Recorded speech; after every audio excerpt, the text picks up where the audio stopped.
You're mute again, Conrad. Snap. There we go. Yo, what's going on, everybody? Will, you can hear me? Yes, I can hear you. 100%. Perfect. Perfect. Salute to everybody that is right now in the building. Salute, salute, salute again to you and yours. So glad that you're here. And as we get into this part two tonight, I got my boy Will on the scene with us, joining in live. And as I'm going to bring him back up shortly, but I want to definitely make sure I give him his proper dues because this brother is he's a real champ. He's a real champ, and I really do support everything and acknowledge and bless him for everything that he's doing. He's also the first sponsor of, I want to say, I think it's episode number 6. Yeah, it's either episode number 6 or episode number 7. I can't remember which one, but one of the two. And yeah, you are tuning in, turning, you are tuning in to the Real podcast. I am your host, Conrad, aka Castai, aka that man Shand. I like that. I think I might keep that, everybody. And as we're going to get into this tonight, we might not be exactly as long as some of the other episodes, but we're still setting the foundation on this topic. We are still dealing with men of standards. And this is the second installation of Sexual Discipline, where we are talking about the ability of men being able to control ourselves and what it's worth to society and what that actually means for us. Shout out to all the mothers celebrating Mother's Day right now. I got my little champ beside me, and we're gonna have a good dialogue tonight. Again, like I said, I'm so ecstatic that my brother is in the building. I'm gonna bring him to the stage right now, y'all. This is my brother Will. Will, go ahead and introduce yourself. What's up, everybody? My name is Will Nakuzi, host of the Cover Club podcast. Uh, I host 3 shows a week. Wednesday show, Hot Topics. We talk about a lot about different topics about dating, relationship dynamics. On Thursdays, you can find me, Conrad, and the fellas, and we talk about male masculinities, self-improvement, and purpose on the masculine mind. And then on Saturdays, I host a live show in studio where we talk about modern dating and relationships. And yeah, glad to be here. I met Conrad a couple of weeks ago.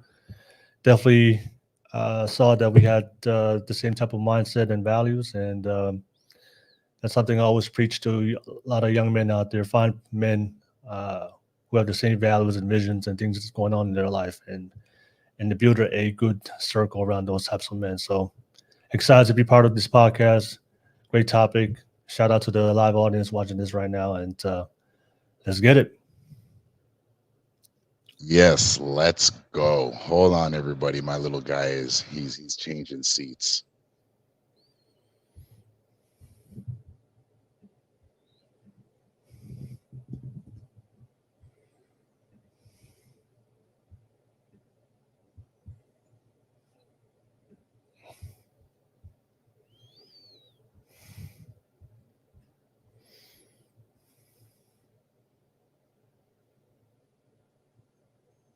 You know, one thing I will never get used to, at least not right now. Maybe by the time he grows out of it, I'll be used to it because he won't be doing it anymore. But those moments when he's like super tired and then he just like whines for mommy, I'm just like, bro, you can't just hang out with the homies. Can't just hang out with the homies. But yeah, man, it was kind of a surreal moment when kind of just when you were doing that episode, and I saw Big Dog barking and Devil's Advocates with everybody there, and it was kind of like, all right, um, I wanted to make sure that I was able to, bring some substance to the conversation that was going on at the time, but at the same time, just again, like I've always said, just be true to who I am, and it's not about having the best points, but again, just enhancing and kind of adding some flavor as to what was going on. And I'm glad that I was able to connect with you and some of the brothers that were there on the panel that night, and some of the other brothers, and it was a really good thing that was going on. So I was really excited for that moment. And even as we get going through some of these topics, like, and we'll talk about this more, because I think there's definitely some things that I always want your opinion on. But as we're getting into this tonight, the first installation of this last week, Truth was on with me, Truth and Purpose, and where we went and talked about, where we started this conversation was more from a foundational aspect, kind of looking at, on one hand, some of the more religious mindsets of it in terms of how men are to govern themselves, but also how women are to govern themselves as well. And in that, I wanted to also kind of transition and talk about, because where we ended was kind of the aspect of results. What are the results? What do men gain from this? And there was something that kind of hit my brain as I was going through the weekend. I kind of want to ask it to you, but I'll let that unfold as we progress. So we're gonna hop into it. This is the second installation, like I said, of sexual discipline, and right off the bat, Will, when you hear that topic, when you see that topic, what does it mean? What does it mean to you? Sexual discipline. Well, we can navigate this conversation so many ways, but for me, when I hear sexual discipline, the first thing that comes to mind to me is family. That's the first thing that comes to mind to me, because if that's what you want, depending on the man, but if that's the outcome you want, then you have to practice sexual discipline. And what I see in the space, too many guys talk about they want strong families, they want great children, they want to create a legacy, but they don't want to practice sexual discipline. So for me, it's counterintuitive against building a family. So that's the first thing that comes to mind. Sexual discipline to me is if you're a man that wants a family, that is the price that you have to pay. And that's one of my favorite quotes by Alex Ramosi, that it just comes down to the price you're willing to pay, if you're willing to pay it. And that's the price that you have to pay as a man if you want to attract a good woman, good family, create a legacy that's going to last for generations. And that's always been my mindset. Legacy is a big part of one of the main reasons why I do what I do and why I get up every single morning. I do want to create a legacy that I'm going to leave behind that will last for generations to come. I want to be the first person in my family to do that. And I do believe that sexual discipline is a key component in order for me to achieve what I want for myself, but also the type of family that I want to build and the type of legacy I want to create for myself. No, that's foundational. And I like how you put that. Not just for your phrasing, not just for your wording, but just because the one thing that you said about that really stuck out to me, and it was one word: thought. You have put in thought to what you're doing today, what you're going to be doing tomorrow, and where that's ultimately going to lead. And the one thing that I think that's where everything starts when we talk about sexual discipline, is the thought, right? Because as a man's mind goes, and this is kind of my personal opinion, but it's also what I've seen in society play out, as a man's mind goes, that's where his body will follow. And so ultimately, no matter what he's doing, if he's going to be the greatest basketball player, and then on the other side, for the guys that want to be the ladies' man, they put their mind to it, right? Some of them weren't necessarily always the best looking. If we kind of think back to high school, college, university, when we're growing up, there were some guys that had really great charisma. And they just kind of like, okay, I'm going to go out there and get it. If I get rejected, it is what it is, but I'm going to keep pushing it. And whatever I get is what I get. And that's kind of the first part that I wanted to kind of tackle, is the thought, because there's so many things. When I hear ladies discuss it in the space and YouTube and whatnot, it's kind of like, okay,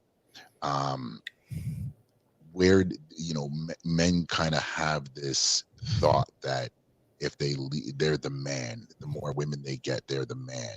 And when I kind of look back on that and see, where did at a young age, where did my mind resonate? Like, how did I come to think that was something that was like really great to acquiesce to?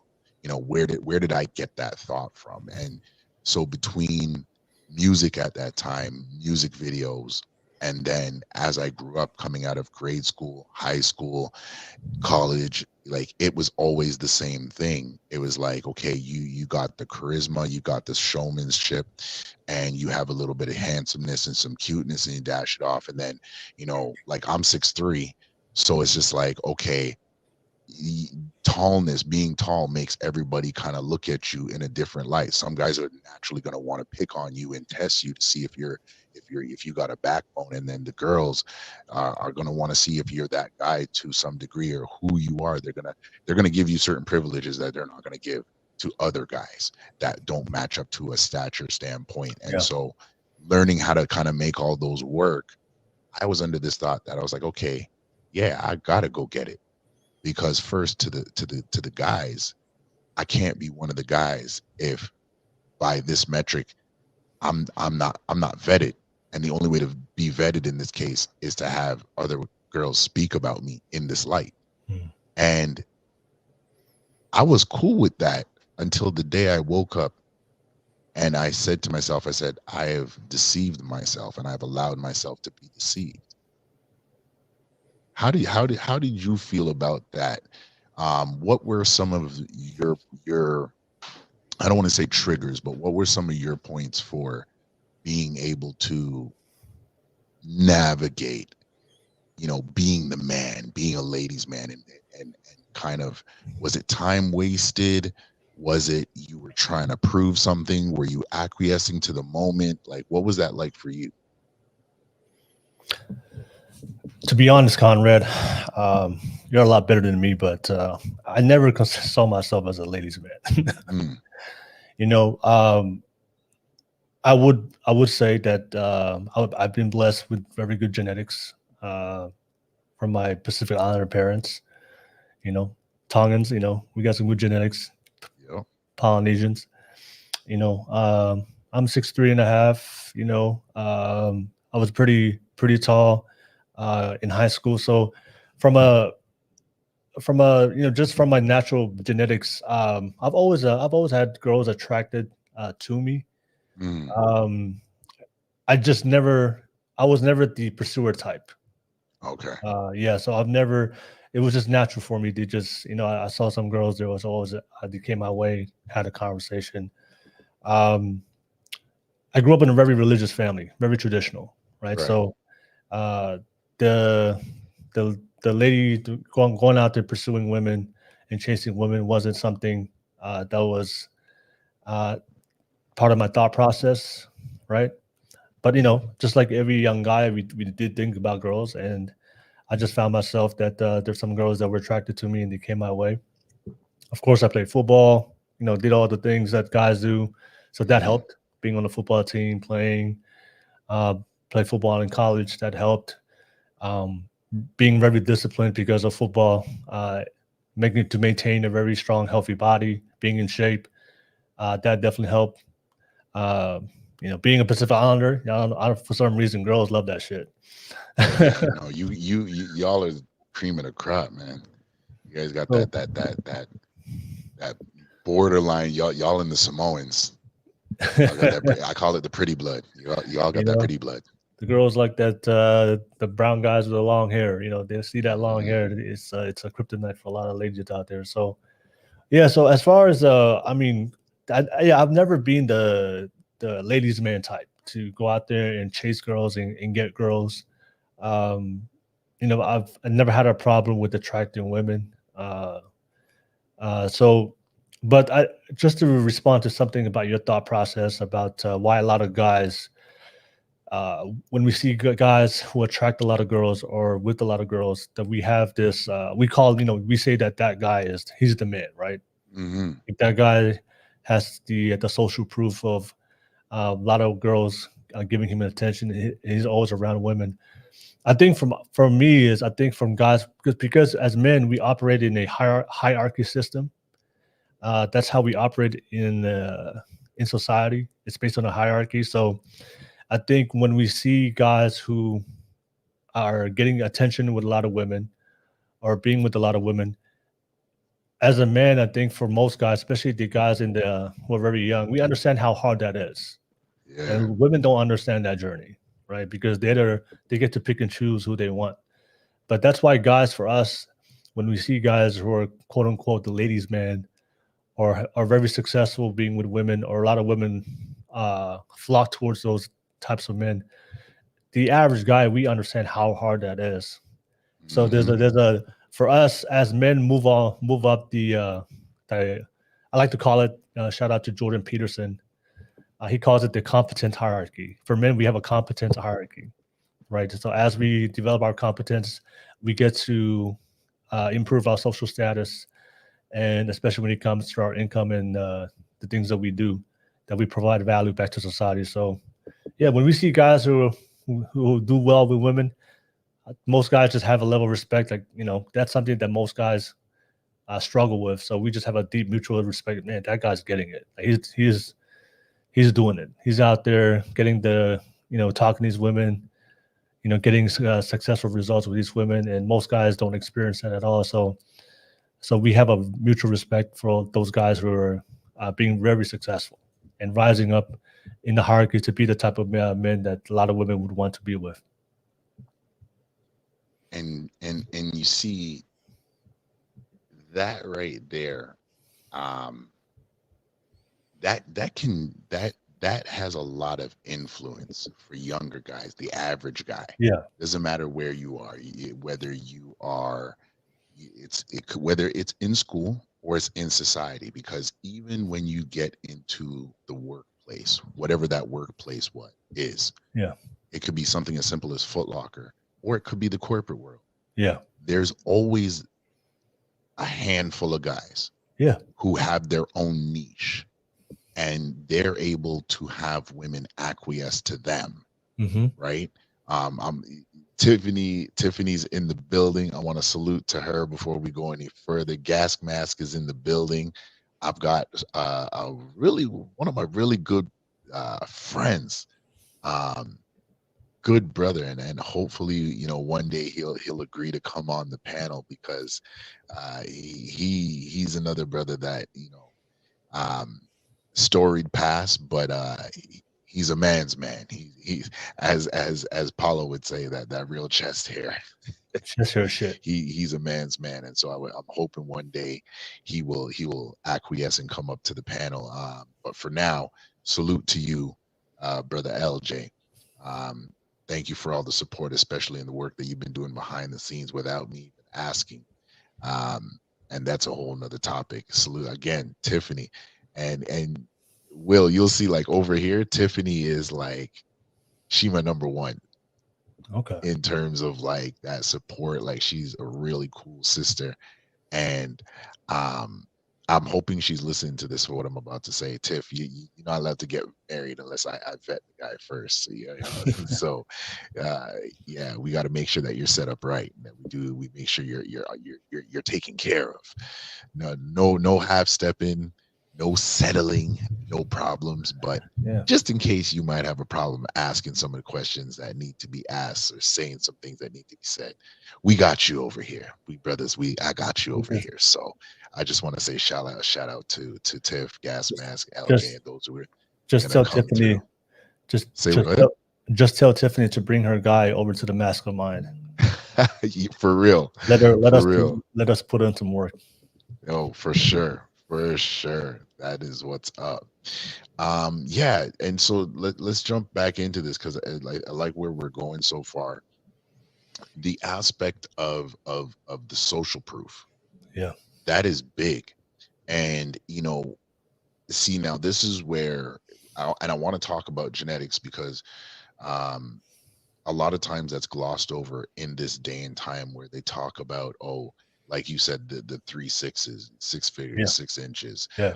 6 foot, right? And when you're younger and 6 figures is not there as a guy, you have to pick and choose. You either have to be the guy who picks and chooses moments, or you get to pick and choose which moment you will take advantage of. It's Yeah. one of the two. And so for me, um, it was funny because I was literally kind of like the runt of the litter growing up. And it wasn't until I just kind of fully immersed myself, like I was invisible, like I was the true definition of the average guy.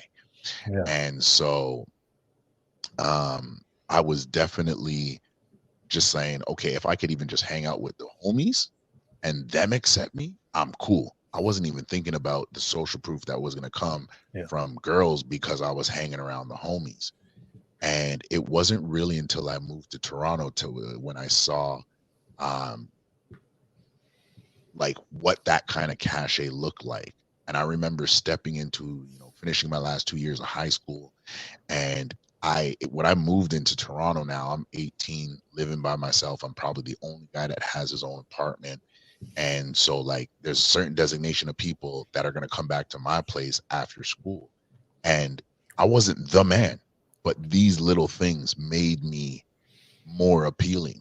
And then I'm going to school, I'm handling my business, I'm playing basketball, plus I'm chilling with the guys who are the men of the whole neighborhood. And Yeah. they see me with them and they see those guys saying, okay, what's Conrad up to? What does Conrad have to say about this? So that social proof is very important. And it's like the way I look at it is kind of like, especially in high school where everything is so fickle, and even college and university where things are really fickle where it comes to that, it's like you only get so much opportunities to either make an impact or create your own impact. And I actually think that that actually translates not so much for, and I could be wrong about the whole college university aspect because I haven't really, I haven't been to a college or university in the States. So for Canada, everything's a lot more subdued up here and people are like passive aggressive. Whereas and I could be wrong, and you let me know on that. But in the social aspect, I find that there's a lot with Americans that there's everybody's kind of a little bit more upfront, and they want to hear from you. They want to pick your brain. They want to see where you're at. They want to know your moxie in a sense. And so there's a way that, like you said, you didn't have to go out and pursue because there were certain aspects of your genetics that brought people to you. That aspect up here, that happened for a finite amount of guys, and then the rest of us guys, if you were handsome, you had to play on your handsomeness. If you were the cute guy, you had to play on your cuteness, and then you had to find something else that you could have a little razzle dazzle on. Yeah. But here's the issue: a lot of guys up here, and maybe this is North America wide, I don't know. A lot of guys weren't able to translate well from that mindset. Like guys that were like, they were intelligent. They should have leaned more on being able to be that intellectual sound piece of the group, or just even the rock for themselves, right? It's like they made acquiescing to sexual invitations, that was their focus. And then it made certain things like progressing in work or progressing in higher secondary education, universities, colleges. I seen a certain amount of guys stumble in that. They literally couldn't transition through. Did you ever see that in your social settings, school, university, colleges, work? Like, did you ever see where guys just weren't able to get out of that mindset? They were kind of stuck in that, I'm still gonna run out there and go get it, go get the girls, go get the girls. That's what everything is about. Yeah, so I just want to understand you a lot better. So you're talking about guys that were chasing women and were very successful at getting women, Yeah. but they never were able to transition over To towards like, their job or their career right, and right. so on and so forth. Because they were stuck in that mindset, Yeah. right? Like for them, the chase of the girls was everything. Oh And yeah. they Yeah. never took that time, like you said about it. You give thought, right, to what you're planning in the future. For them, the future was the next girl, and they got Yeah. trapped in that. Oh yeah. Yeah. I'm. I've seen a lot of guys like that, especially high school, um, more so college. It's just simple. You know, if you want to be successful at something, you got to devote yourself to that, right? So you can't. Uh, what's that old biblical? You know, you can't serve two masters, right? Yeah, Yeah. So if you want to if you want to chase women, go chase women. But if you want to be successful at your career, at what you're trying to accomplish, and your goals and dreams, then you have to focus on that, right? So you can't do both, right? Now, right, now social media may show you the finished product of men who are already at the finish line, already successful, and got all the women. So a lot of times, a lot of guys have a misperception that they can do both because of what they see on social media, but oftentimes they don't realize those guys already made it already. So they already did the 10 years of work. And now all you see on social media is the final product of they're already successful and they have women. But when you're in the beginning stages of your life, especially as a man, when you're trying to figure out what you want to do, there's a lot of shit that you have to eat for mm, for a couple of years in order to be really competent and good at something, depending on what you want, what you're trying to accomplish. So, and it still comes down to what we're discussing. You know, we're talking about sexual discipline. So, if you want to be successful at something, that still requires discipline. That when you have things to do to accomplish, when you have tasks to meet and deadlines to meet, that's going to come first before any woman, right? That's going right, to come first before chasing women, right? So, and I'm not a big advocate for chasing women. Now I do understand why a lot of men may take that route. It's, you know, when it comes to chasing women, learning game, and all these things. But for me, I've never been a big supporter of chasing women because it's counterproductive, especially when a man's trying to achieve his purpose and mm, accomplish his goals and dreams. Right. So I've always have been a big believer of attracting women. Right. So focus on your purpose, your self-development, the things that you need to accomplish for yourself and for your life as a man, especially when it comes to being a very strong provider and protector. But the byproduct of doing those things is the women, right? So right. your priority should never be chasing women. Attracting women always going to be a byproduct of you being your best version of yourself as a man. Hmm. So yeah, No, um, that's definitely something I really agree with. One thing before I get to Tiffany's question, because I think I don't know if she heard where you were coming from when you said what you said about the aspect of being pursued, rather than giving so much attention that you're just chasing women, right? But before I post that I guess it's a question. Yeah, it's a question. Um, Tiff's funny. She said to us helping her vet. She said most definitely. She's like men like you guys are rare. But she said I'm asking all the questions. Laugh out loud. Laughing emoji. Yeah, you can ask all the questions, but there's some questions that you might forget. There's some questions that you may be sue-wooed on, Tiff. Yeah, you know what I mean. um, the aspect of the trapped mindset, because you said something that I solemnly believe in. I don't want women to take this negative, but I do believe that for and I'm going to phrase it this way. I do believe that for women to know what it's like to be truly safe in the presence of any man, they must be rejected. because men can, not will, because and the reason why I'm using specific words is because I really want the women that will see this to understand is that the man, in my opinion, the man that can reject your advance is a man that is protecting you just as much as he's protecting himself. Because not all sexual access is good sexual access. And even if it is seemingly good sexual access, it doesn't mean it's necessary sexual access. Yeah. What do you think about that phrase? I really believe that at certain times men need to be the forefront to say, yeah, thank you, honey, but no thank you. That's the literal definition of what we're talking about, sexual discipline. What is sexual discipline? Eric Thomas, you know who Eric Thomas is? Yes, sir. The hip hop preacher. Yes, sir. I might misquote this, but he said that discipline is choosing what you want tomorrow first than what you want now. Yeah. Something like that. Yes. Right. So yes, that's what the definition of discipline is having self-control to say no to what you want now so you can achieve what you want for tomorrow. So for the women out there, if you want a man to be very sexually disciplined, then he is going to reject you by definition.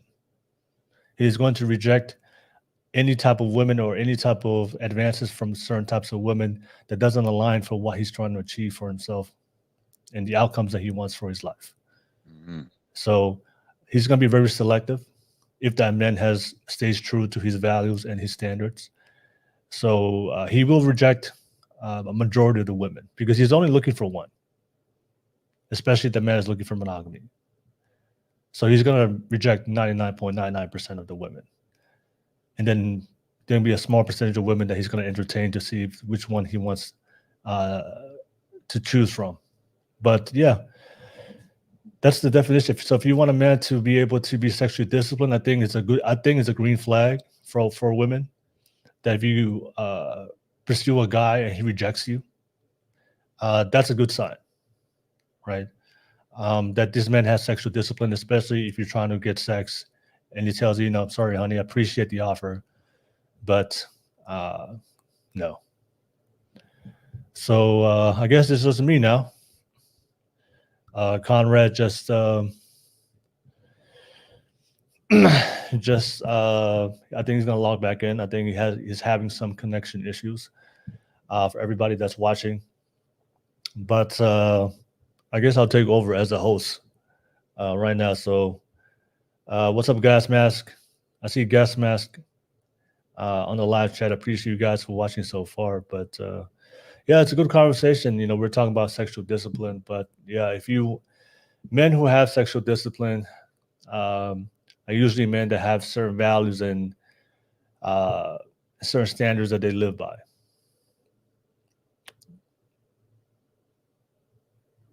Oh,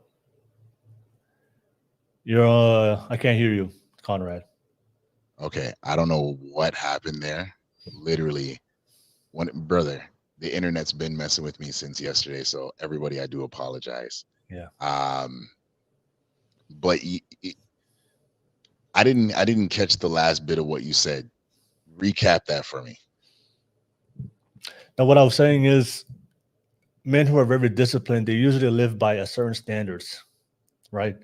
They live by certain standard and values.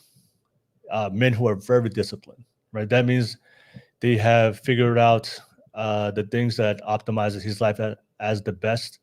That's going to give him the things that he needs and the outcome he needs. Because if somebody is extremely disciplined, that means there is a specific outcome, right? There's a specific outcome that you want to achieve.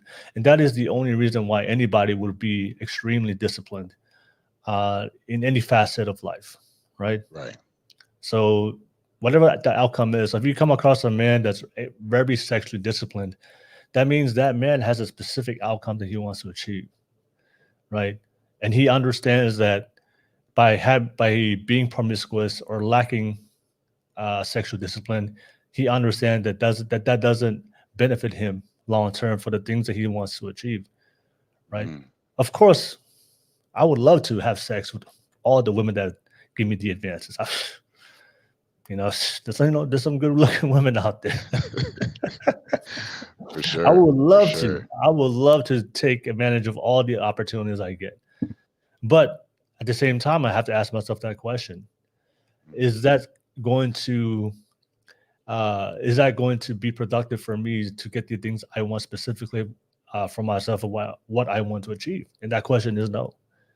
Right? If I have all this casual sex with all these women, that's going to come with there's consequences to that. Right? There's a lot of consequences to that.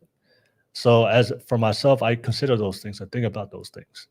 And I know that having sex with random women that I have not vetted, that I know don't really have a great relationship with, that I don't know at all, that brings a lot of consequences to my life, which I don't want. Because it only makes my life harder. It's only going to bring consequences and risk. That's only going to put myself in a position where the things I want to achieve is going to be a lot more difficult. So for me, it's just more rational. You know what? The outcome I want is I want to achieve that more than Right. than the sex. Yeah. So yeah.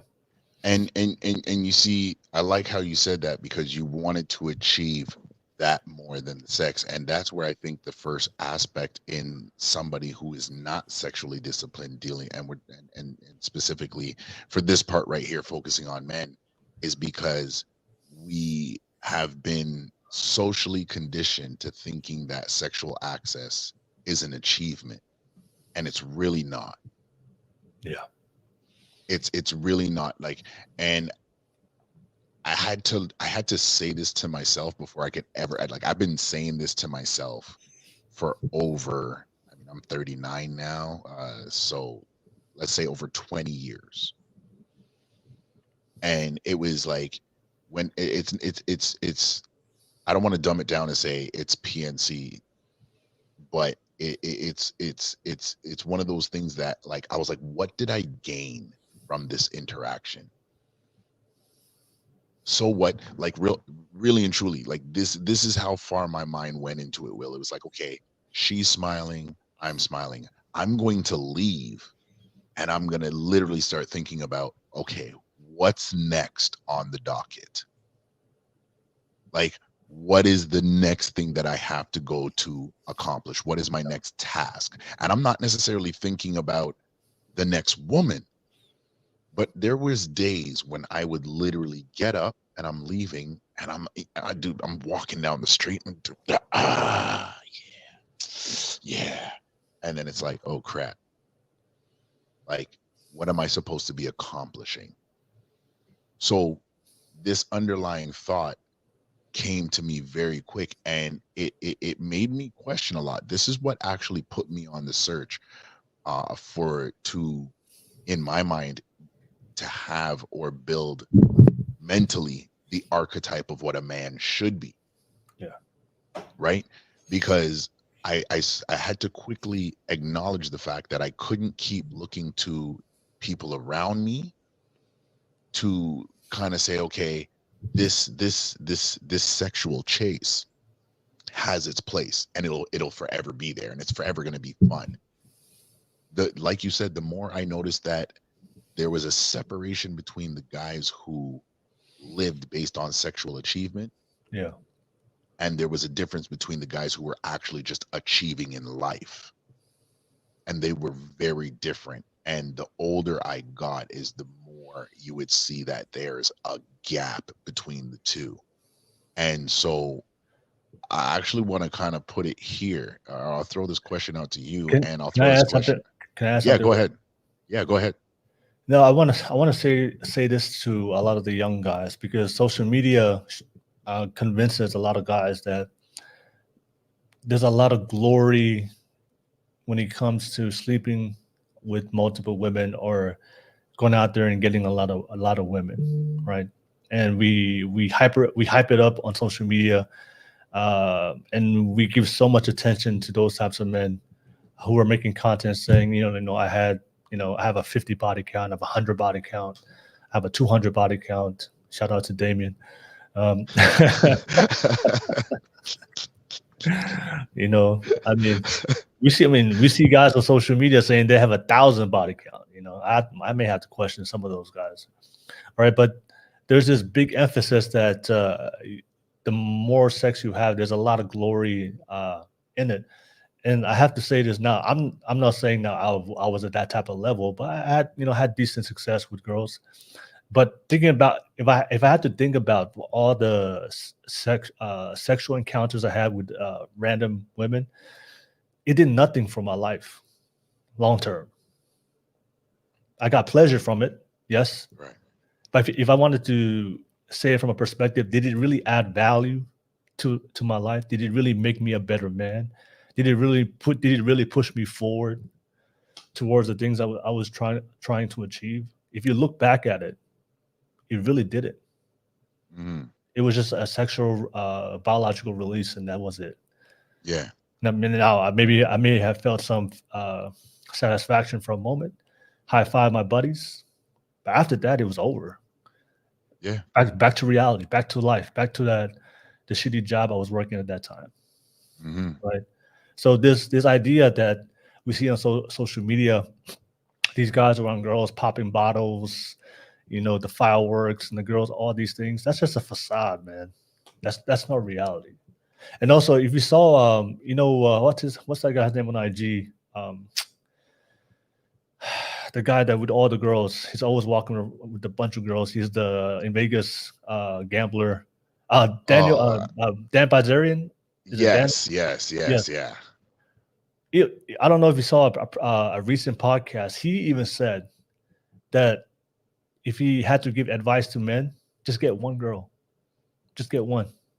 Mm-hmm. And this is coming from a guy that's had thousands of women, and Yeah. now he's at a stage of his life. He's older. He's not married. He doesn't have any kids, No and he's really grandchildren. no children, no family, no wife, no real connection and strong relationship with anybody. He came to realization that all those all those hookups and all that sex, all the women he had, it meant nothing at that later on in his life. It meant Yeah. nothing. Yeah. So, but I do understand that when he came, that's the reason why he was popular, is because of all the women and all the parties and all the sex he had. And at that time, a lot of guys were hyping him up. Oh, I want to become Dan Bizerian. I want his life.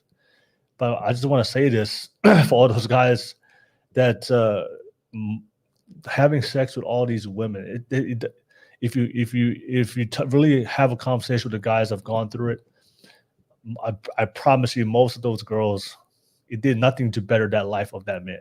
It was just Mm-hmm. a sexual satisfaction, but none of those girls added value to him, to his future, towards his purpose. And I can attest to it from my own personal experience.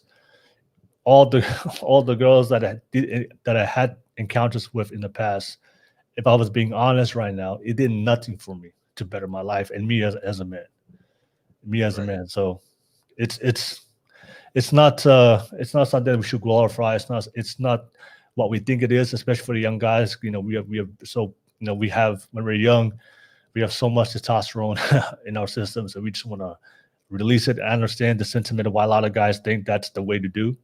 But speaking from guys, from you, me, Conrad, and then also not listening, from guys who are really successful women, like Dan Bazarian, these guys come to realization that all that sex meant nothing to his life, meant nothing. So I just wanted to say that. I just wanted to say that. No, 100%. And as those moments come to you, I encourage you. That's one thing I said when I was just and for those that were early listeners of the podcast, don't worry, we'll get I'll be getting back to releasing some episodes over Apple Podcast, and it's just been a matter of time and placing at the moment, and making the right connections to put all the pieces together. So, but yeah, as you feel those moments, don't be afraid to do that, because that's one thing that anybody who's a panelist on here, I believe that sometimes we get so immersed into building certain types of conversations around certain aspects of content that we actually don't get the time to deliver those messages that are heartfelt, true, honest messages when they come to us. So if you feel that, and as we're progressing along, go ahead. I have no problem with that at all. The reason why I still have this comment up by Tiff is because I actually want to speak to this. And Tiff, I'm hoping this is my shock and awe for you and any other female that listens to this. She said, her comment says satisfaction 10, fulfillment 0. Yep. I would actually put satisfaction a little lower than that. And this is my personal experience, because and then I'm going to use this to go back to something else that she asked about self-pleasure.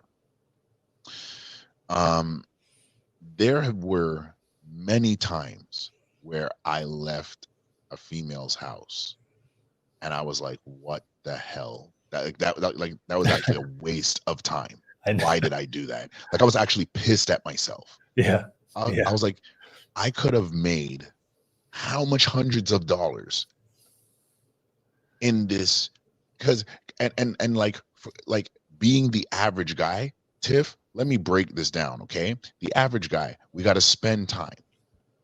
So we probably were chilling with her already for an hour, 30 minutes, 40 minutes to an hour. We met up somewhere. We knew we were going to get to somewhere. Yeah. Yeah. But we were already chilling for 30 minutes, went, got something to eat because I done met you on road. Now we're going back to your place.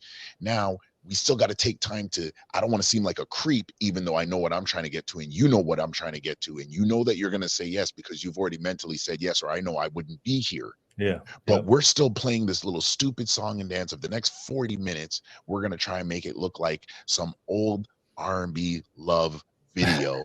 Like it's really the stupid song and dance.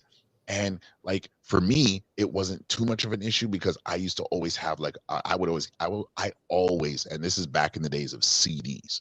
This is before like CDs, MP3s, maybe a USB at that time. Bro, I would have a solid set list of R&B songs. I should be like, hey, like, where's your radio? After 20 minutes of chilling, okay, bomb. I just plug that in. Say, come sit with me. And I'm sitting there building up this whole R&B scene just to get to the business. We get to the business, and now I'm leaving, and I'm pissed because I done spent 3 hours out of my day for 45 minutes, and I didn't even get to the 10. You see, like, Tiff, here's the problem, and I think this is kind of where I want to get to, but I think there's something that you said that'll lead into this, and I'm going to try and tie it together. That aspect of delusion. We say that in certain cases, women are delusional for wanting, this Walt Disney fairy tale knight to come and save them from life and proverbially elevate them to where they do nothing, they don't collect dust, they are dusted, and they're just put in this frame box and everything is good, right? But you see this whole satisfaction, if men actually told the truth on how often we're just not satisfied, and we don't need to tell you about it in the moment because we just actually need to get up and just leave and go about our business. But when I look back on the amount of times where I was just like, that was just a complete waste of time. It was, it's such a piss off. Yeah. That's all I can say about it. Like, it is such a piss off. I also want to add this, Conrad, and this is it's not only my personal experience, but also the science and the data also supports it as well. That people who are in long-term relationships tend to have better quality of sex and satisfaction than people who have random sex with strangers. Mm-hmm. And that's always been my experience. And also, if you look at the research and data, it does prove that as well. So it's backed by science. But the best satisfaction I've ever had in my past were women who I had long-term relationships with, right?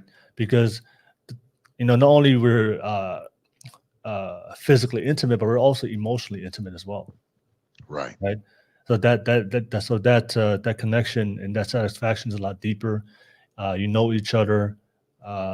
So yeah, for Tiffany, I think for a lot of women, they think that for the guys who are out there sleeping with all these women, it's always a 10 satisfaction, right?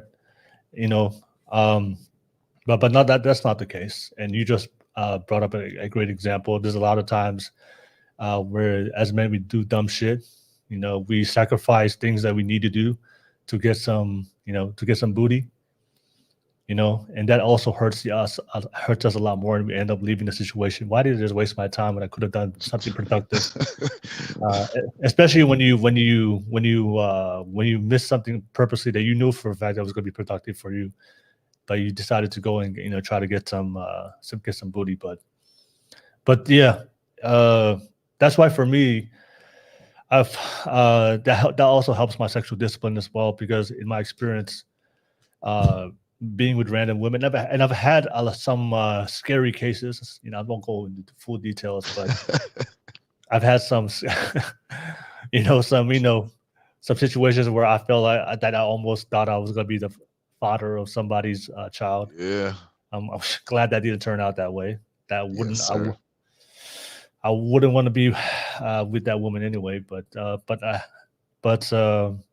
yeah, uh, there's just so many risks when it comes to uh, as a man when you're not sexually disciplined.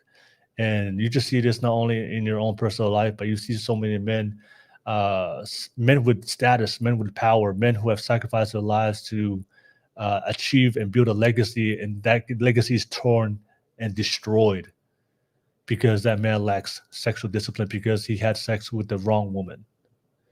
So, yeah, I just wanted to share that. So, yeah, the satisfaction is always a lot better when you are in a relationship more than any random woman. So that's why for me at this point of my life, when I get the offers up, when I get the offers from girls who are still trying to, throw it my way, I'm like, nah, because it's Yeah. it's not gonna be as good. It's not gonna be as good. So It's I'm laughing because it's true. Ladies, if there's nothing that you get out of tonight,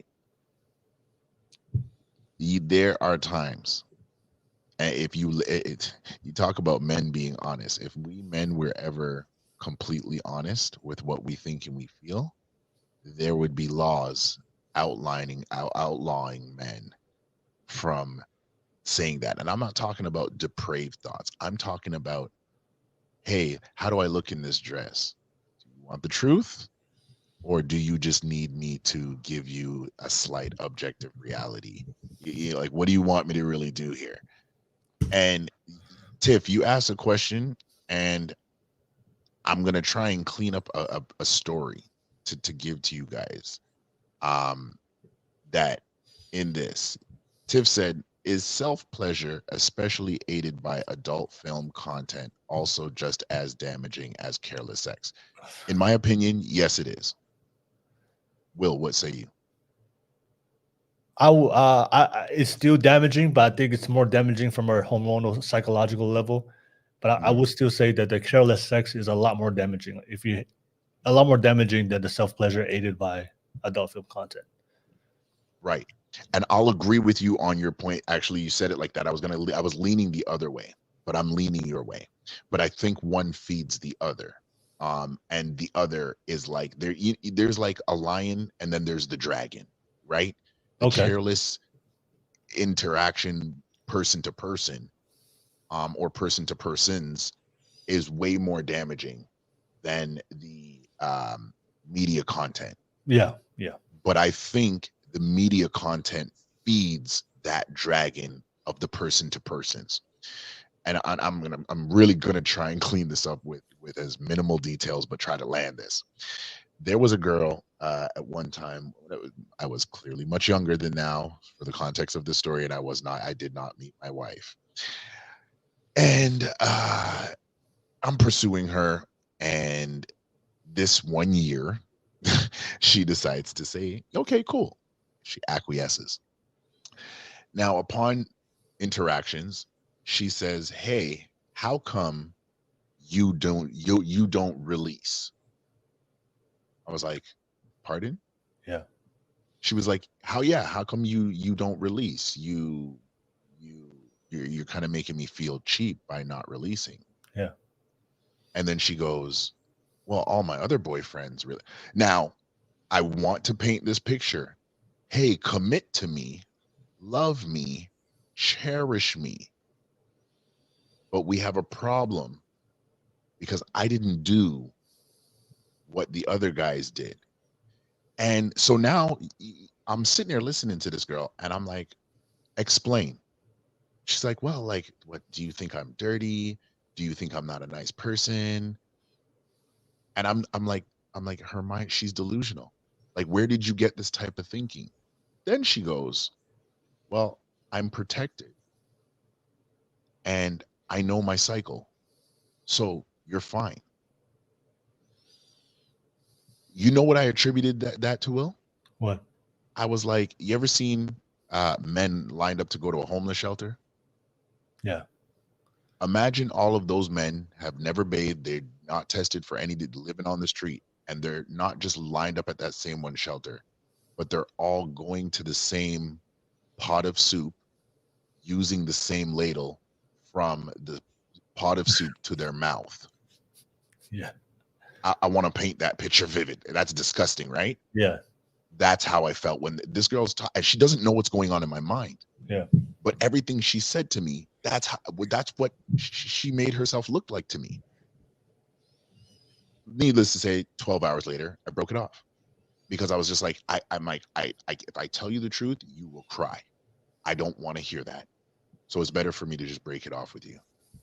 But what I say that to say this is, in my opinion, she was so delusional that she was willing to give sexual access at such a risky level.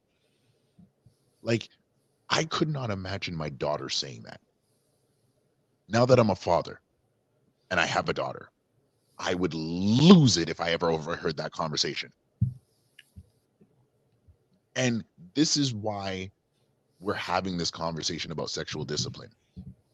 Some of you ladies are delusional when it comes to your preferences.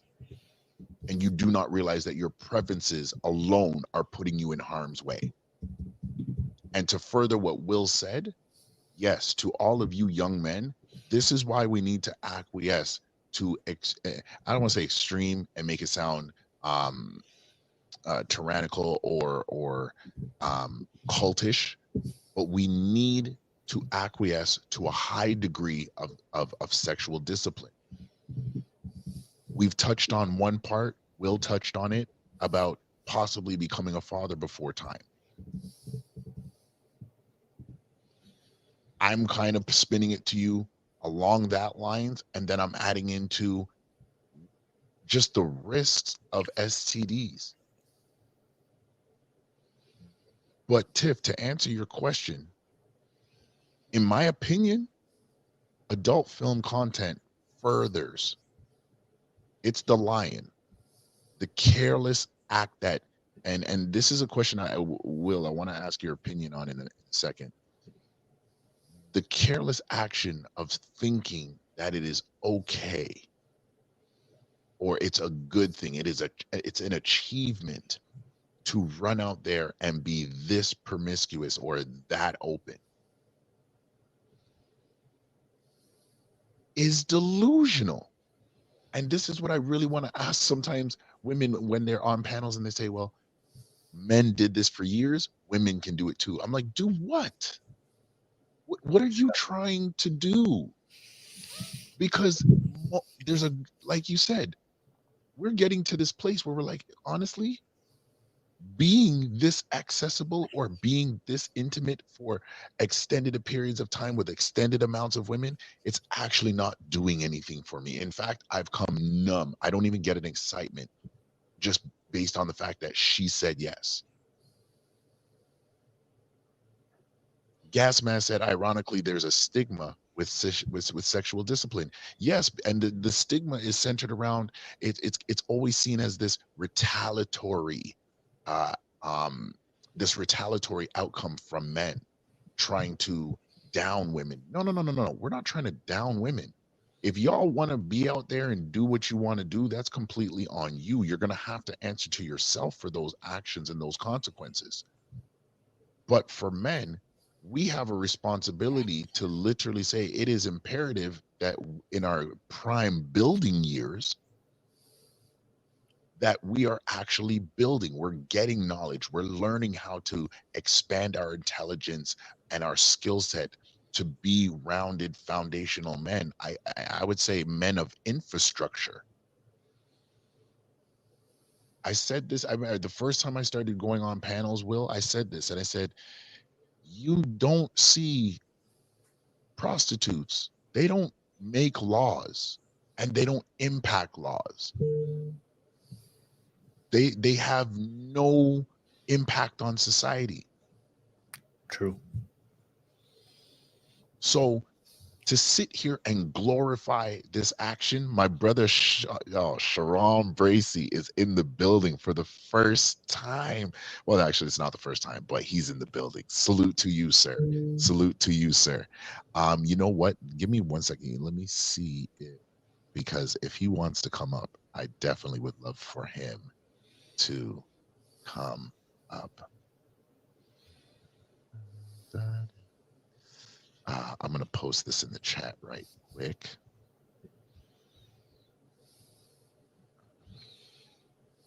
Yeah, what's good? What's good, Sharon? Salute to you, brother.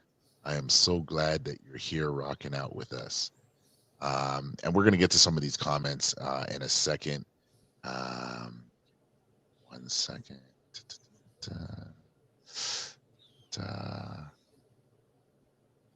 Y'all, whether you cam up or not, I don't have necessarily a preference, but if you want to come on, just come on. Let's add to this conversation.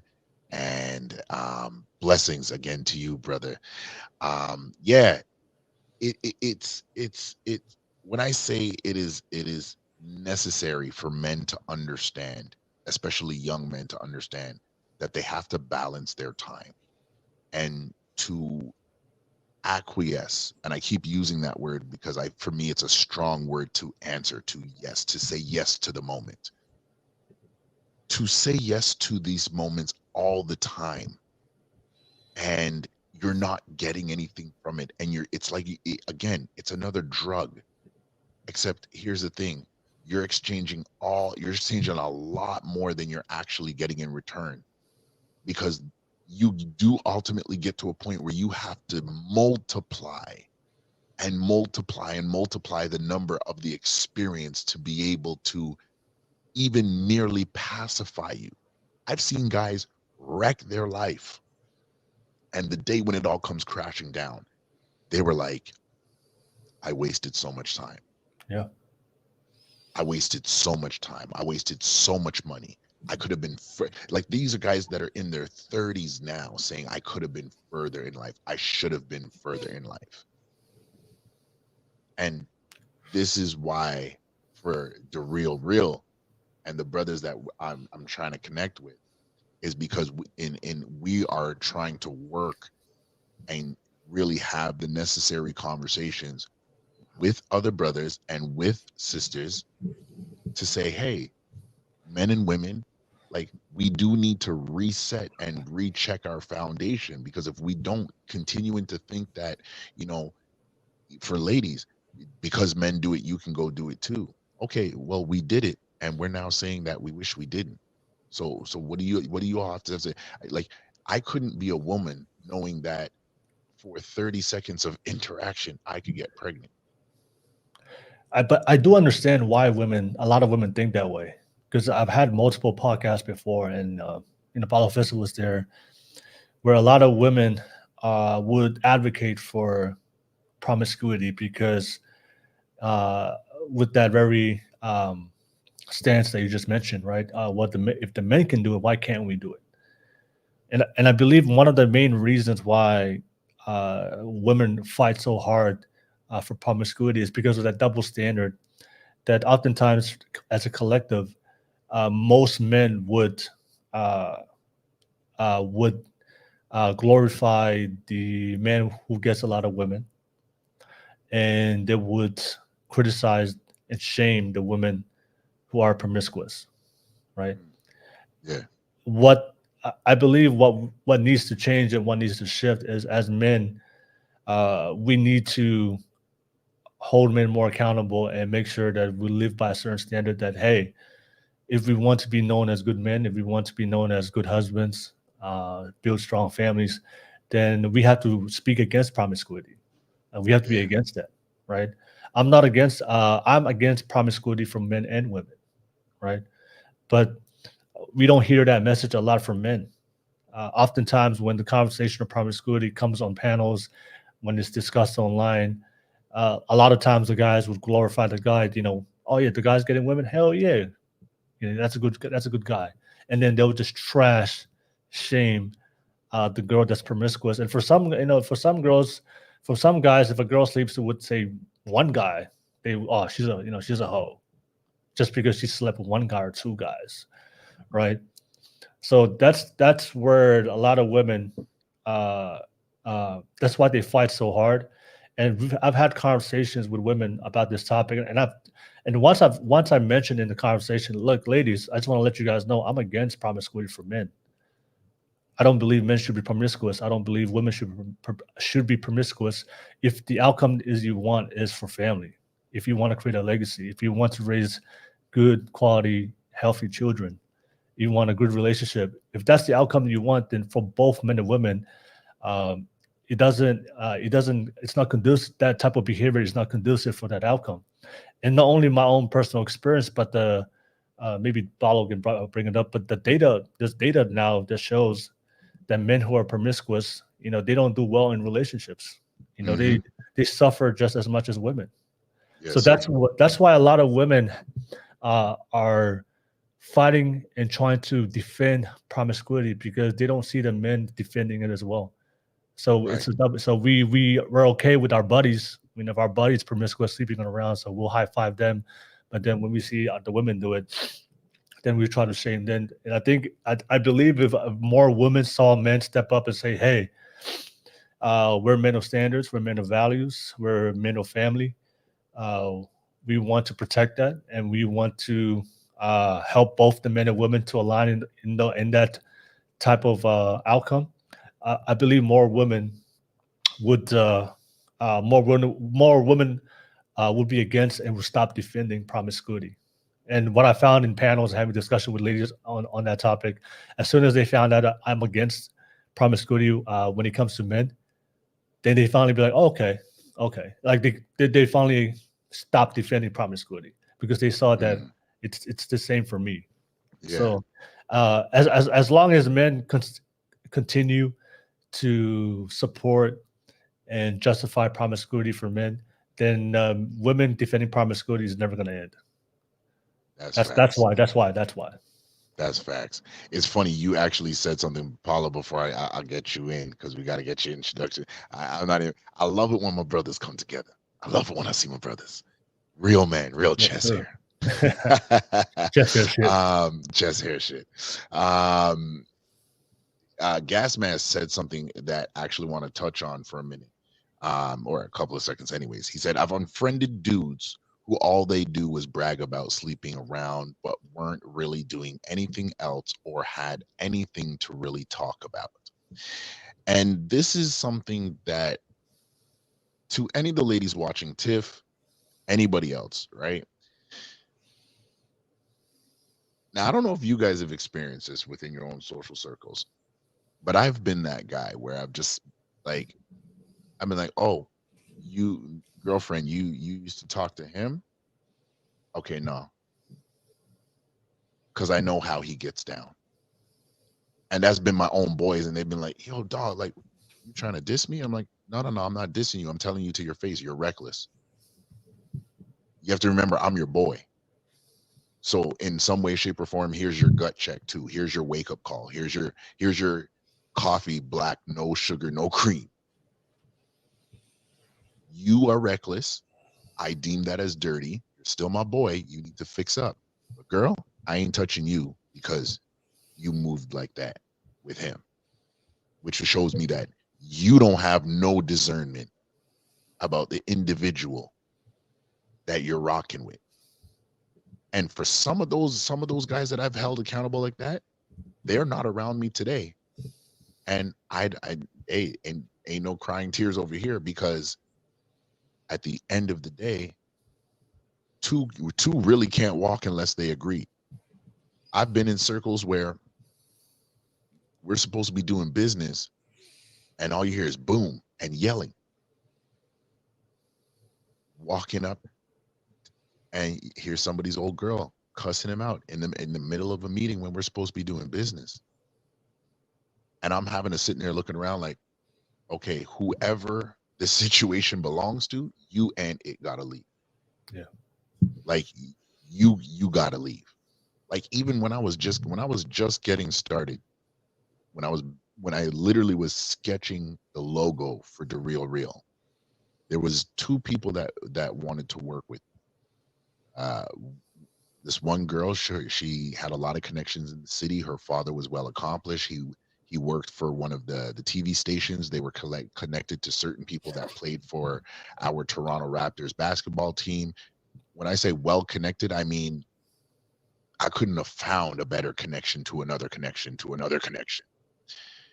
And this one brother that I had working with me, the workout guy, intellectually smart, a little misguided, but I was like, okay, maybe he can rock out with me for what he can bring to the table to bring this vision to pass. Let me let him rock out for a little bit. So one day, I'm in the office, and as we're passing by, I see him and her together. So I look at both of them, and I call him. I say, yo, come here. I said, what are you doing right now? He's like, oh, nothing that. You know how it is. I'm like, no, bro, I don't know how it is. Explain it to me. So when they went and stood back beside each other, I said, look, you guys both work for me. This is business we're dealing with. This is why we're interacting.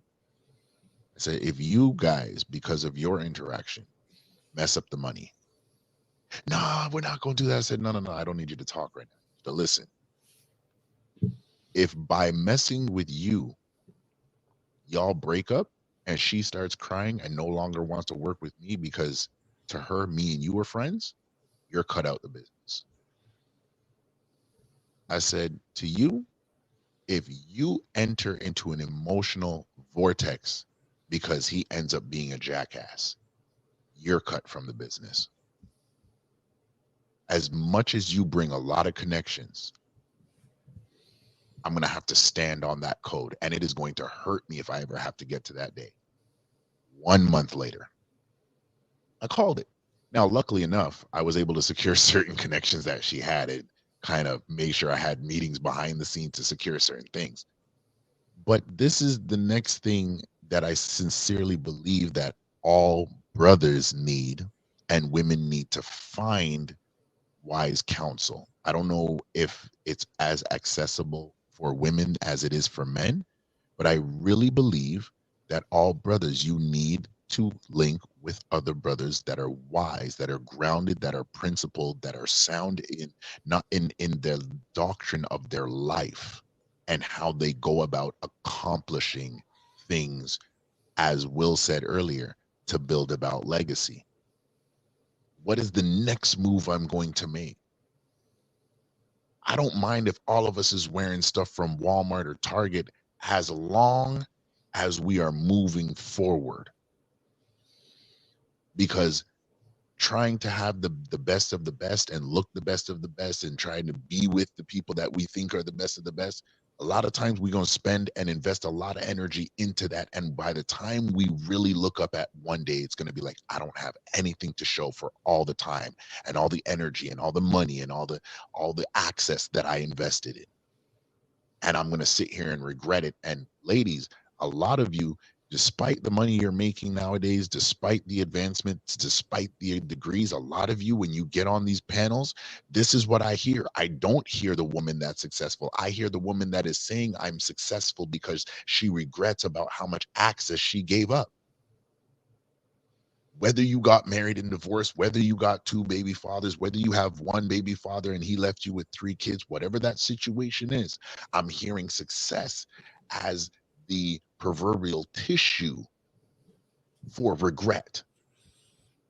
And ultimately, success that is the tissue for regret can never and will never be enjoyed, and will consistently always need an opponent to validate it long term. We got this brother in the building. Real chest hair. They call Morris. They call Morris Chestnut. Well, this is Paulo. Real chest hair. Paulo, how you doing, brother? We're good. How you doing, family?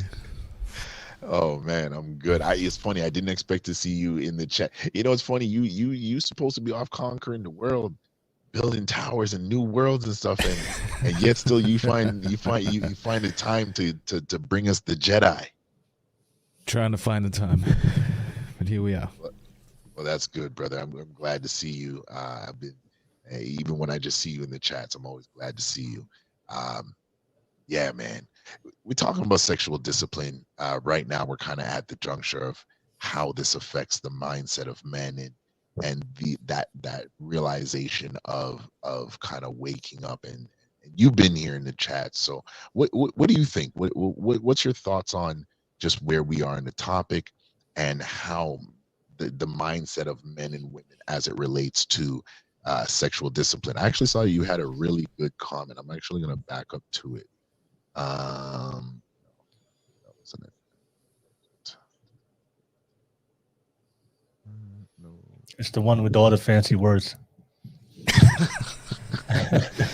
I can probably recap it, right? Yeah, you said the stigma is because people fall into the idea that discipline is in segmentations, and that somehow adding a term of endearment makes it some special way of being. Yeah. So essentially, I think people use terms of endearment to try and scapegoat their inability to do one thing, right? So in this instance, it's discipline. I don't believe that discipline is qualified under these terms. I've had issues on panels having this conversation where people have sort of tied me with this label of discipline, you know, in this conversation, sexual discipline. I am under the belief that discipline is just that. That's all it is. And it encompasses every endeavor that you as a man go through in your life, whether that's relationship, sexuality, in your career, professional, private, whatever it is. It's all discipline. It's in one banner. Because I've had conversation with men who've presented me with anecdotal experiences of, but I played D1 in college, and I was extremely disciplined to my my training and how I was in that area. But women are women, and in college you do what you do. And I said, well, you're still undisciplined. You cannot say in one aspect of your life you're disciplined and the other you're not. One of the earliest conversations that Will and I have had was this idea of the high value man exercising option, because it's his nature. And what we tried to discuss is that how is it that you're disciplined in all these things that attain resources, and a byproduct of that is finance and money, and yet when it comes to your sexapade or your sexual exploration, you're not at all. It's still undisciplined behavior. And I wanted to address, the nature thing, because I think nature gets brought on a lot to justify men being the way that they are, right? So there's actually a great study that that was done. It's on PubMed. I'll try and pull it up and post it in the chat. The study goes towards the part of the brain in both men and women that gets activated when they're exposed to stress for a very long time. Mhm. And what it shows is that the amygdala in women gets activated when they're exposed to the same stimuli as men, whereas men, it's the prefrontal cortex, right? Correct. So why I want to bring that into the conversation is that as men, yes, part of our nature is to procreate. But the human body has also developed this great part of your brain that it sort of jumps in between and sort of controls those impulses and make decisions for you. It's Right. not just nature, woman, sex, right? Which is the nature argument. Your brain actually has developed to a point where it can make the discernment between, is this something that's going to be conducive to me, or is it going to be a detriment? And that's also part of nature, right? And I think Sharon's panel quite a while ago had this saying that I really, really loved. Is it procreation or is it recreational? Because those two things are very different. Yep. Procreate is to create human life and to carry on. Recreation is that you sleep around regardless of whether you care about procreation or not. And people hide around the idea of nature without actually knowing the science behind it. Mm-hmm. And that's a disservice for a lot of men, especially in this space, who have the level of intellect to dive into the science because it's publicly available, to understand human behavior in its essence. Yes, as men, we are driven biologically to procreate, but there needs to be a distinction between procreate and recreational use. The other side of that too is that your brain, whoever the creator is and wherever your belief lies, have made it that you have a special part of your brain that exists that goes into decision making regardless of whether you have that nature or not. And this is what's great about and what differentiates human being from every other species on the planet, is that we have this part of the brain. So yeah, look, undisciplined men and women will always find it difficult to navigate life and relationship. And I don't know why that we're trying to make justification for undiscipline in certain areas. Now, thank you. Thank you. From everything that Will said to you coming in and saying that, thank you. Because as I said before, I was warned about how I come into the space or how I start bringing my talking points, and this is ultimately, this is what I'm trying to say. I actually am not for young men. Do never bring an argument to me that you feel this way, and because you feel this way, you're just going to do what you feel. I need you to enact that part of your brain where you are sovereign over this situation. This is why when I watch movies, I like to catch phrases that will literally be love.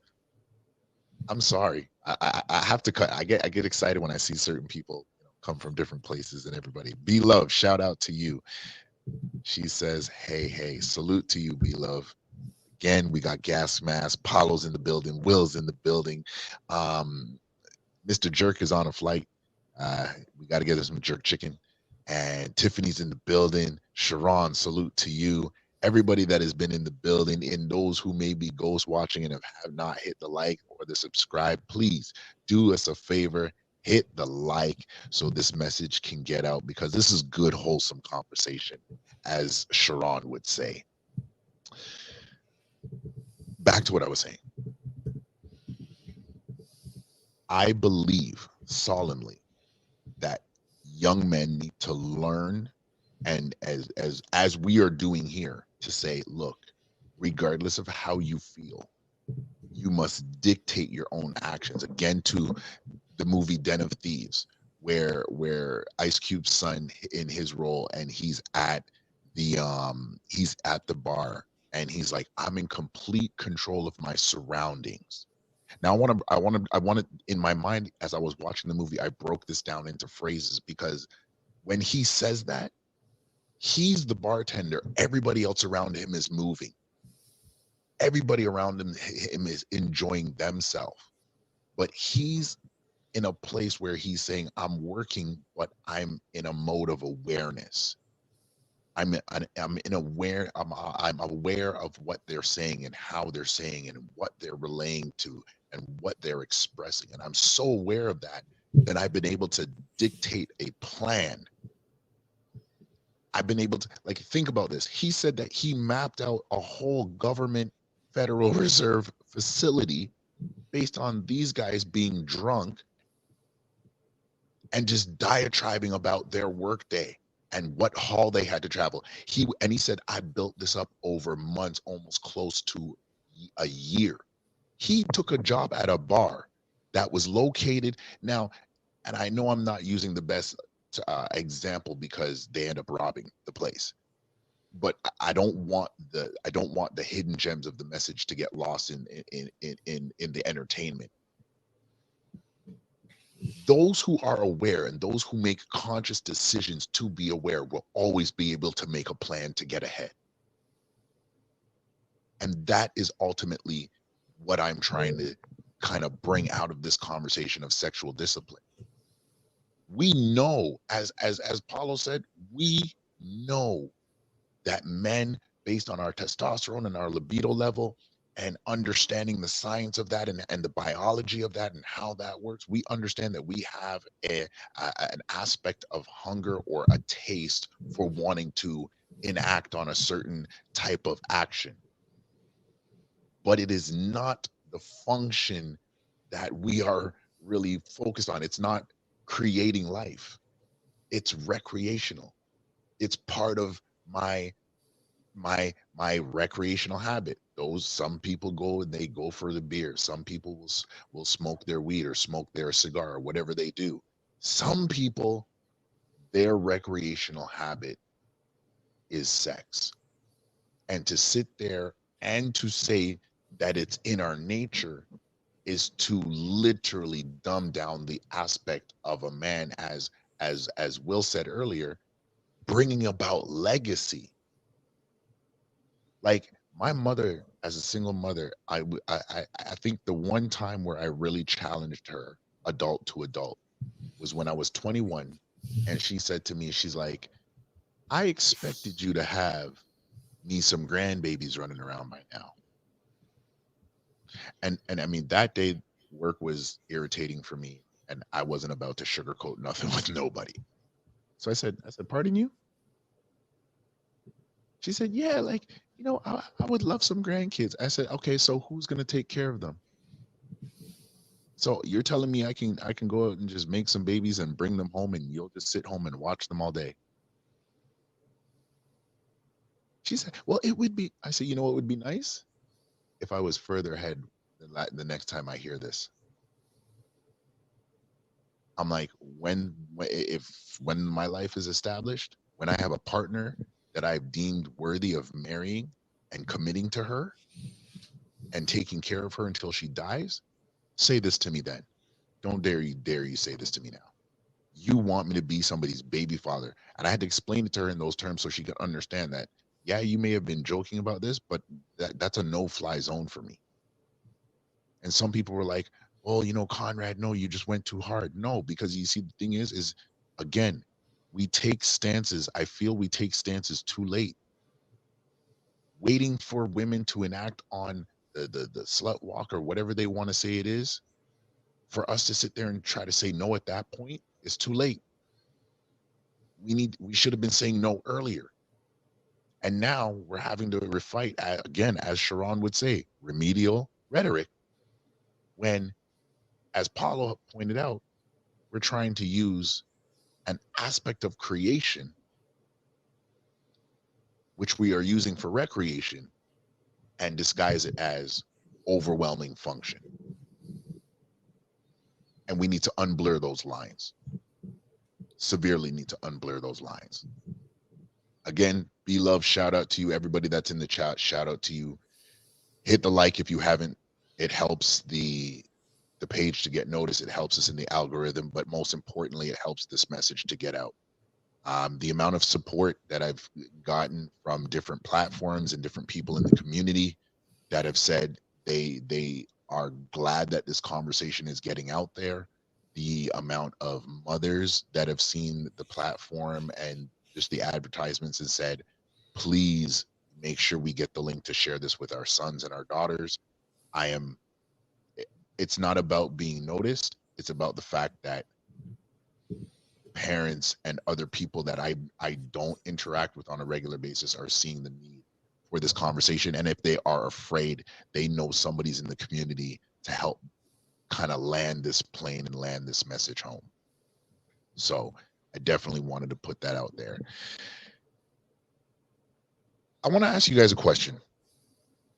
And I want to kind of extrapolate it from Paulo's comment on function versus or procreation versus recreation. Likewise to men, I believe, entering into a place of delusion. Have women accepted this delusion and rebranded it as something else? In terms of specifically, I can do what men have done. Is it delusional for women to think about that? Yes. And absolutely. But I think what we miss in those conversations when it comes to delusion is that this is quite natural for women. The idea of delusion is something that's quite natural for women. And it's because a vast majority of their life and their brain function is within the amygdala or the limbic system, which deals with how emotions are regulated. And when we look at emotions and the way that it formulates behavior is that it often operates on a fantasy, quote unquote fantasy sort of ideal. This is why a mother's love is unmatched. Even though if she's standing across, a court order looking at her baby boy who's committed the most heinous crime and still be a love in her heart. Right, so these functions are very natural to women in the sense of delusion. So what we want to sort of look at is that we cannot wait for women to make a move in terms of changing societal order. That will never happen. And if it does happen, then we have foregone the idea of men are leaders. But this is why I have difficulty in a lot of these spaces having conversation around who should make the move first. Women should change. And that's the vast majority of the rhetoric. Women should change. They should become more marriageable. They should become X, Y, and Z. If that were ever going to be the case, then men have taken a step back and we no longer garner the same effectiveness of authority and leadership that comes with the idea of masculinity. And the moment that we forego that I don't think that's a society that any man or woman wants to exist in. Right? So there seems to be a lot of double talking in terms of women are delusional because they think they can be like men. And then when the table is turned and the question is asked, okay, then what should we do, men? Can you show us, be the leaders that you claim yourself to be, the leaders that you want us to align ourselves with? These are valid questions that I've heard women sort of brought on. And rather than us taking on the challenge and say, yes, I am the leader, therefore these are the value system that I'm going to uphold. These are the principles in which a man should uphold. Let me step into that role. We sort of turn it back off. You should have known. It's your responsibility, X, Y, and Z. And then the conversation gets convoluted in a way, right? So for me, I oftentimes cannot make sense of the way that my wife looks at certain things. And oftentimes I have to put the handbrake on myself so that I can understand what direction she's moving into in the ways that she is an emotional woman and the way that she's attentive to certain things in our relationship. And vice versa for her. Oftentimes I have to put a handbrake on her.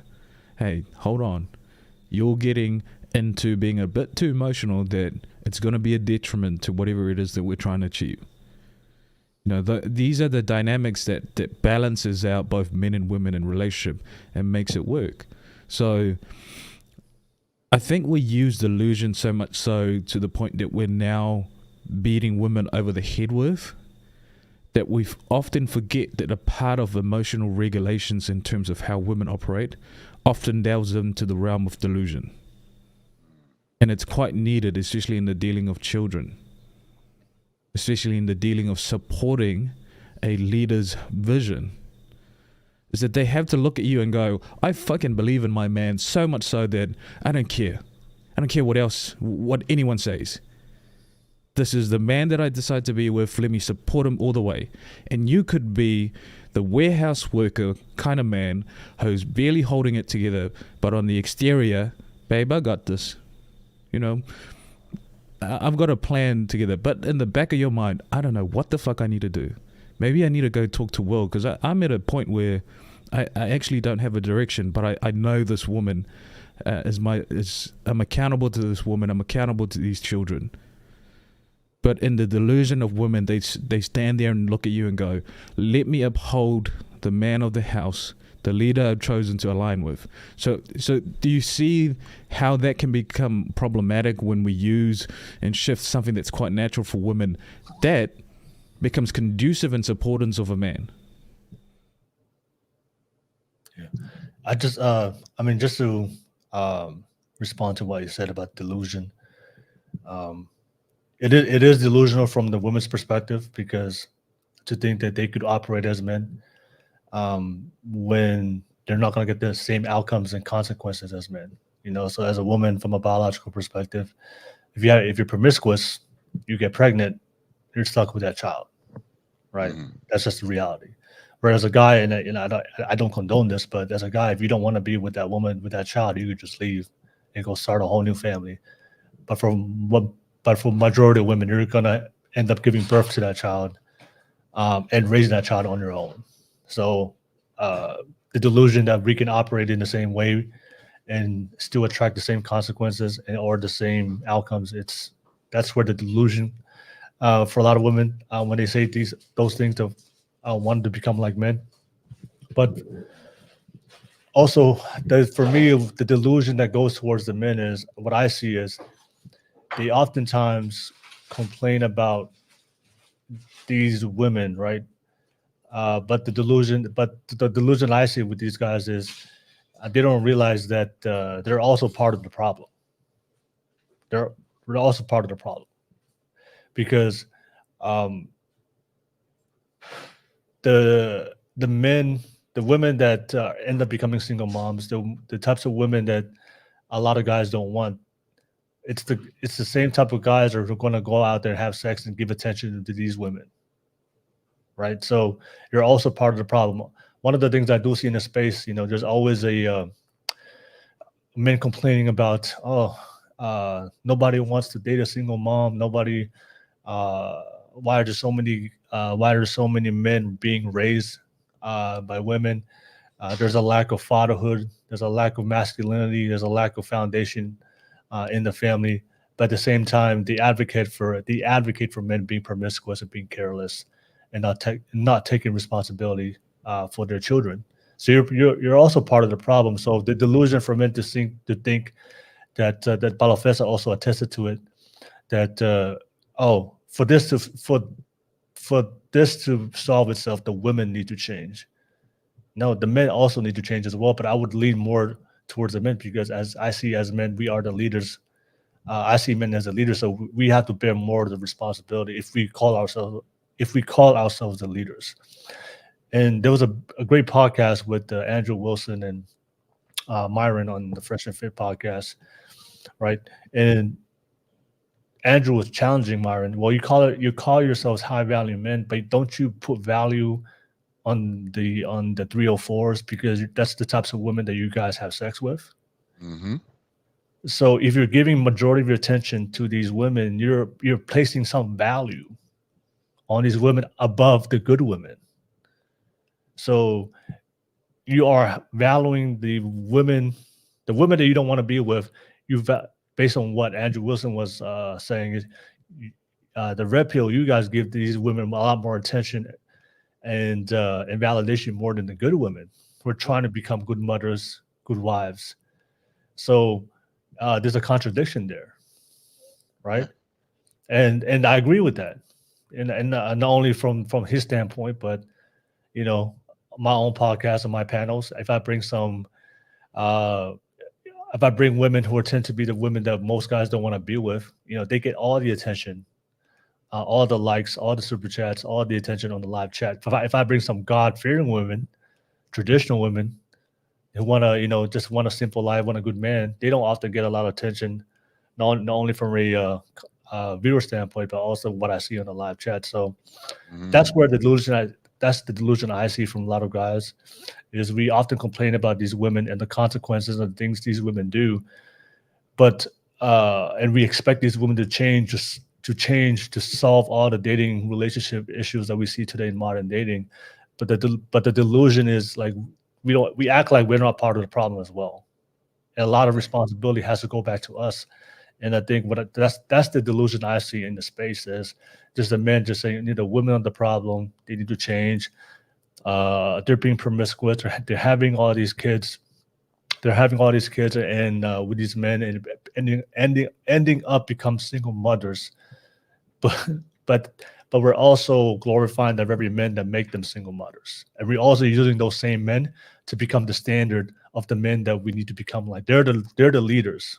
Those are the men we put up for all men to replicate. Oh, this is the high value men that we want to become. Are the same men who lack sexual discipline that create and perpetuate a lot of the problems that we see with women and with families, with children. So that's where I see the delusion with these guys. And there's a big lack of sexual discipline and a big lack of accountability from a lot of guys. Men. What's the thing I always hear online? Women need to be more accountable. Yeah, but I see a lot of men online who lack accountability just as much as the women, but they tend to put more accountability on the women because the women are quote unquote more emotional. Men are more rational, so that's why we take more accountability because the women are more emotional. But all I see is emotional men on the space. All I see is emotional men on the panel. So and see, even the whole accountability conversation, I got a lot of flack in a lot of panels quite some time ago when I made a statement of I don't expect accountability from women. And you know, I got a lot of flack. Why not? I said, well, accountability comes from discernment. It comes from the idea of decision making and then cross-referencing those decisions based on past experience. Again, if I reference the study prior, stress-induced stimuli when exposed to both men and women, different part of the brain in the sexes gets activated. In men, the prefrontal cortex, which deals with decision making and experience, is what gets activated in men, whereas in women it's the amygdala. So when you look at it from a science-based perspective, you can sort of understand why accountability seems to be lacking on the other side of the table. And then for me, it's that I don't expect accountability in the sense of I dictate the environment in which I exist in. If I want women around me to be more accountable, I first must model what that looks like.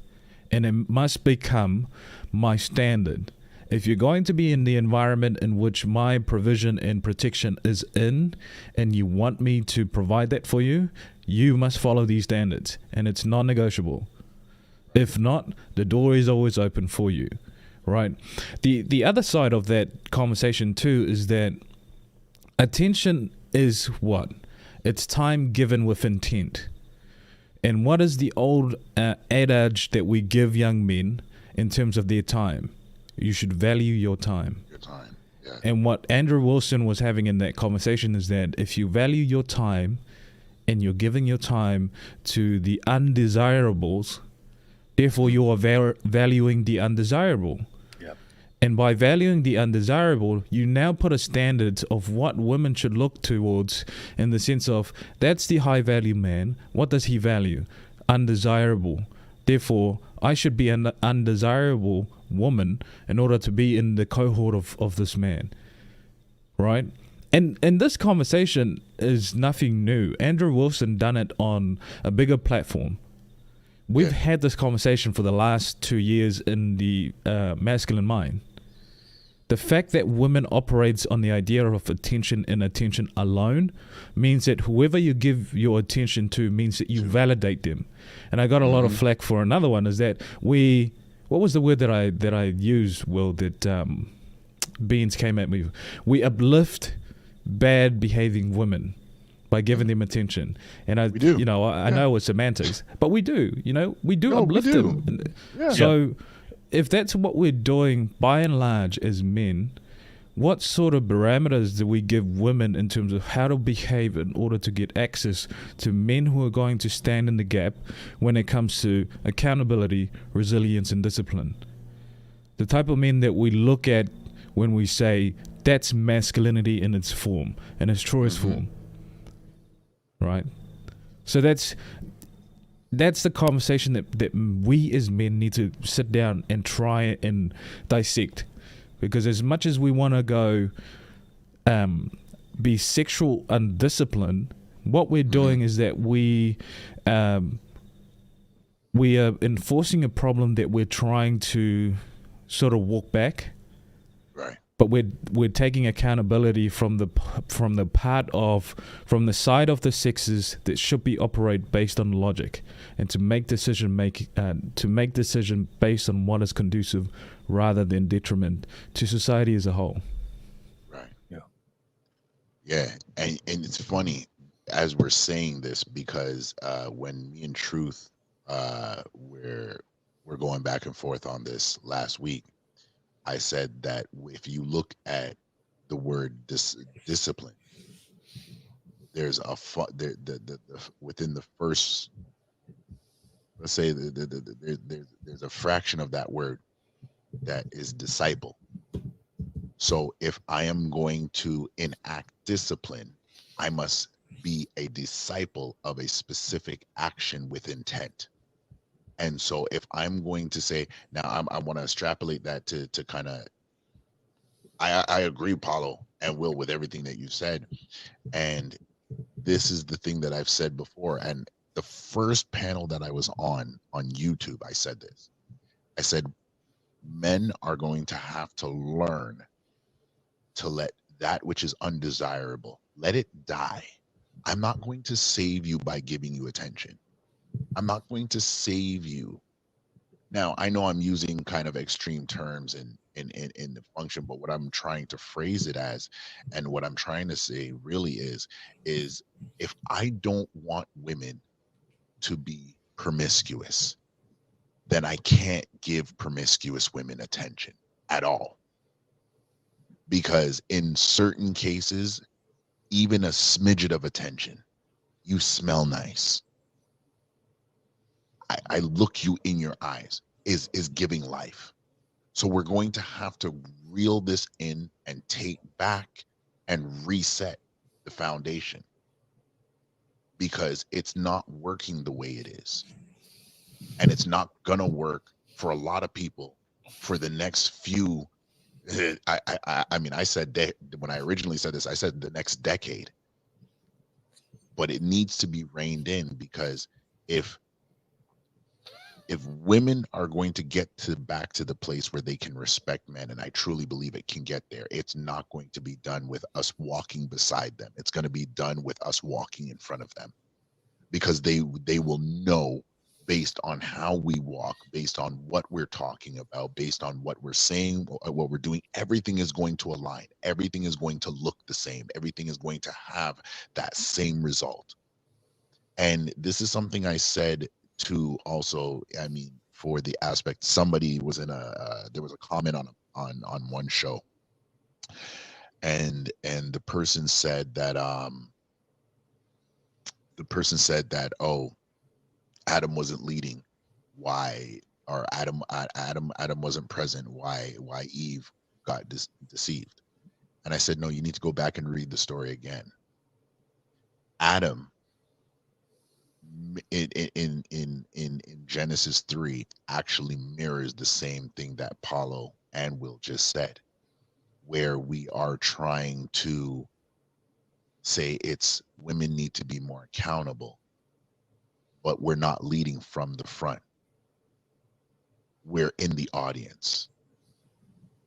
When you read Genesis chapter 3, it doesn't say that the woman was by herself and the serpent was, they were together having this long, beautiful conversation, and it was very thought-provoking.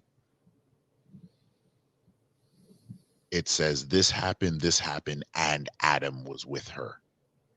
In my own studies and in terms of building the archetype of what a real masculine man looks like and what I'm going to teach my son and how I'm going to be that for my wife and my community. I studied this intentionally because here we say, and it's joked about in many different spaces on many different panels, oh, the woman is the downfall of humanity. Look what the Eve did. All she had to do was walk away, not touch the tree, and move away from the snake. Yet still the man who had the more logic, the more knowledge and understanding to know that serpent shouldn't be talking was watching. And so oftentimes there's a lot of men that are comfortable watching women become more promiscuous. And they're just saying, well, I'm up next. Because they've discipled themselves to be that way. They've discipled themselves. They've made a clear-cut decision that I'm going to reap the benefits of their promiscuity. And it is what it is. Either she will change or she won't. No, I believe it's either we will change, like Paulo said, the standards of operation, the values by which we interact.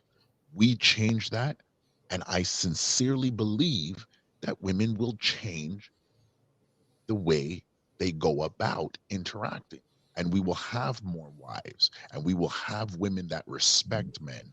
We will have women that know what a man is, a masculine man, and it won't be something that they have to join a panel for. Now, I'm glad that we are able to have these conversations. I'm glad that we are able to break this down with clarity and specificity and to tackle the different aspects and peel back the layers. But I'm sincerely really looking forward to breaking this down, so much so that we and what we're doing here becomes the archetype of men that are coming behind us, whether it's by age or by mindset, because it is completely necessary. I've never understood that. I didn't understand why and I'm just going to say YouTube in general. Why is it that we've wanted to rebuke the action that we've helped to propagate? I've never I can understood answer that. I can answer that. She's a woman. That's the answer.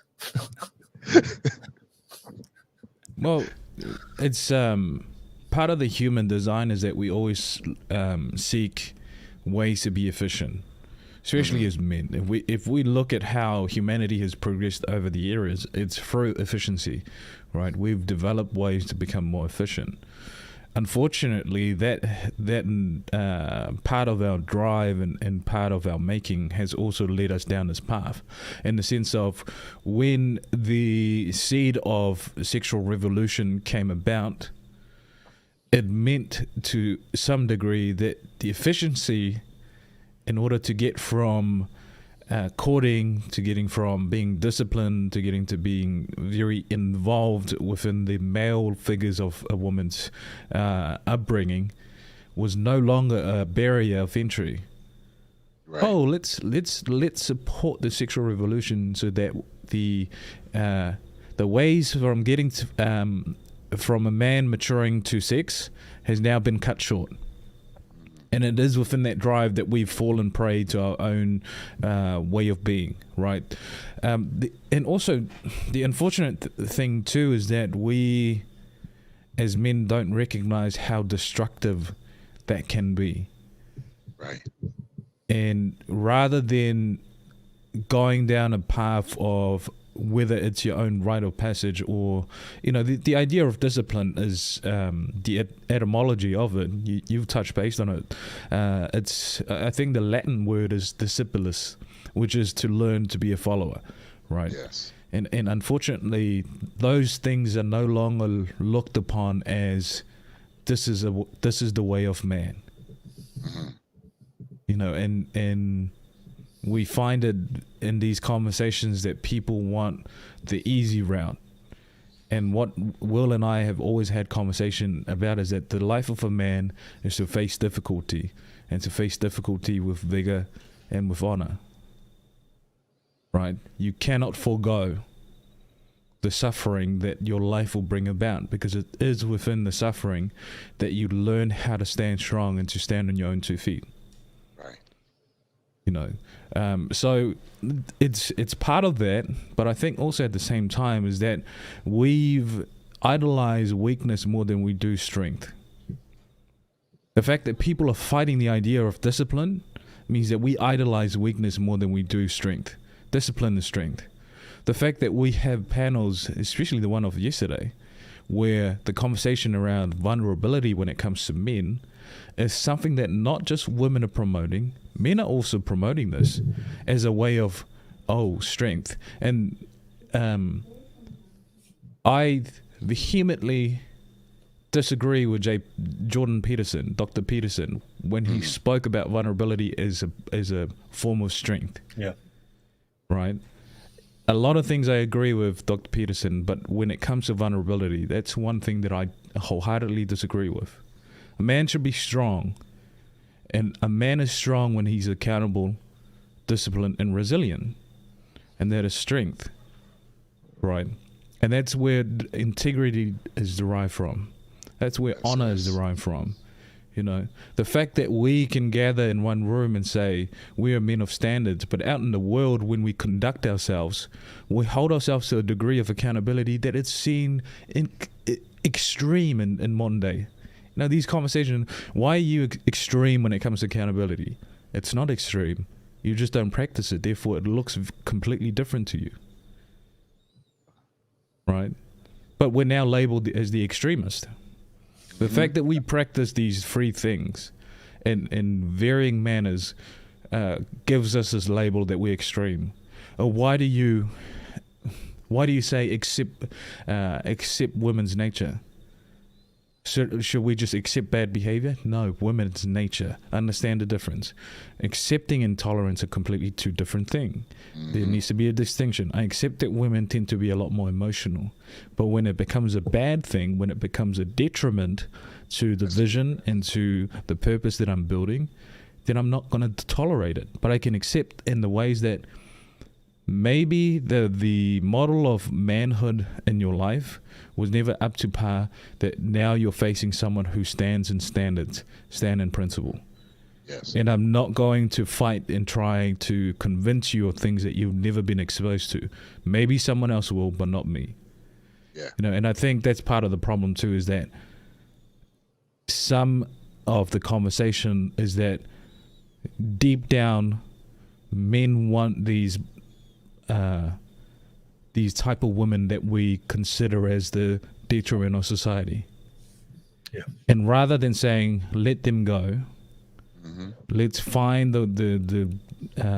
let's find the women who look at life with respect to men and the value that men bring to society as a whole and to them personally.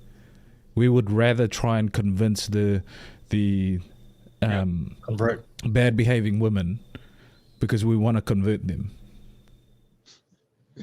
And then when they fail, now it's a broad brush of this is what women are like. All women are the same. You women. All women are the same. Yeah. Facts. Will, chime in, man. No, I totally agree. I think what we see today, a lot of the problems we see today, I think is just a lack of strong leadership and masculinity. And I truly believe this, and me and Balafest have talked about it. Majority of the problems that we do see in the space today can be solved by just strong masculine leadership. That's all it is. Yeah. That's all it is. And we talk about male nature, female nature, male nature. Uh, what I know for a fact that women will always, I'll use your word, women will always acquiesce to strong male leadership, Yes, yes. right? Even the undesirable women, even the undesirable women. So that's always been since the beginning of society. That when there's strong leadership, male leadership, women will always acquiesce to it. And yeah, I agree with Balafesta as well. If the current trajectory of society is men taking a backseat and no longer having any kind of desire to lead from the front, and let women just dictate where the standards of society is going to become, that's a society I do not want to participate in, and also raise children in as well. So yeah, that's why for me is waiting for the women to fix the problems. That's never been how society has worked. As men, we've always stepped up to any challenge that was presented in any civilization or society, and we figured out ways to solve it. We didn't look for the women uh, to solve our issues. Not saying that women didn't have a part or add value to those men in those societies, but it's never that's never been the solution throughout the entire history of mankind, where men just took a step back and waited for women to fix their problems. Um, so for me, that's all the issues, all the problems that we face today. And also, the evidence is clear when we have conversations with women on the panels, right? Even the women who tend to be the undesirable women, when they're around the presence of strong masculine men, you could just see the difference of how they react when we have conversations on our panels. And a lot of the things that we say, we're saying the exact same thing, while a lot of guys on the space are saying, but they will, because we say it in a way that they sense the presence of masculinity. A lot of these women would agree. They would agree with the exact same thing. And there's been so many times I've been on panels with Balafessa, and one guy on the panel will say one thing, and the woman will reject him, and Balafessa will say the exact same message, but in the way that Balafessa communicates it, and she's like, "Okay, yeah, I agree with that. I would do that. I would acquiesce to that." Yeah. Right. So, what that proves to me is just that many of the problems that we face in society, it just comes down to strong male leadership. And I think that will fix a majority of the things that we hear women complain about, we hear men complain about. But the solution is not weakness. The solution is strength. That's the solution. Yeah. And that's where the conversation needs to be focused on. But we can't have strength without accountability, resiliency, and discipline. And that's my problem with a lot of the things I do here online. That we can become strong men without accountability and resiliency and discipline. We can be strong through vulnerability. We can be strong through men being emotional. We can be strong with men talking about their feelings and all these things. So they're trying to redefine what strong is, and I think that's where a lot of men are getting confused, and that's why a lot of the men are listening to this advice and not attracting the right type of outcomes that they really, really want, not only for themselves but also for their relationships. So yeah, that's just what I wanted to add on. Yeah. Yeah, no, I 100% agree with that. I agree with everything that both of you brothers have said, because again, me, I look at it like this, and I'll say it like this, not necessarily by age or intelligence, but just by being seen. I would say I am the baby of the quote unquote space.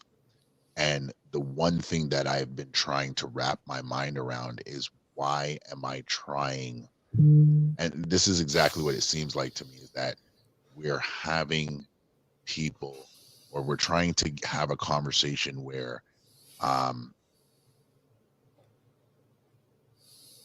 women will just magically just, I don't want to say bow down or cower, but they'll just say agree with what we're saying, even when it makes no sense. And I'm like, no. We need them to think.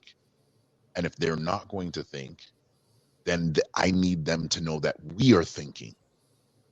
Regardless of whether you decide to think with me or not, I am a thinking man.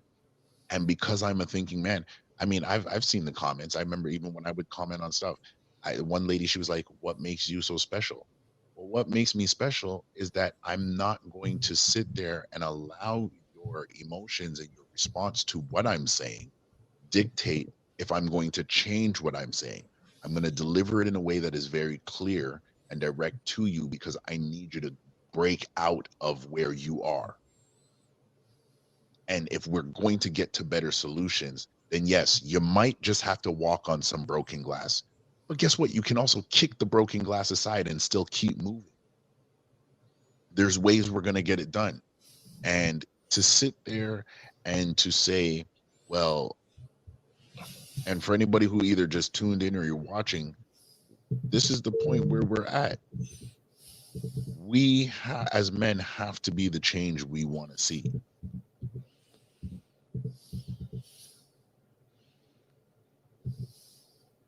Oh, yeah.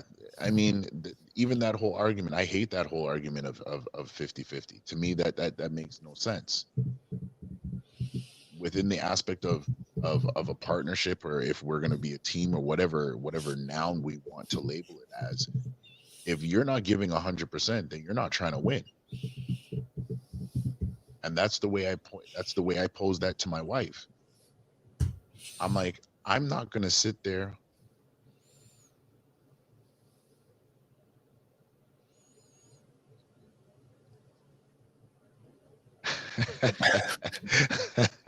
For sure, brother.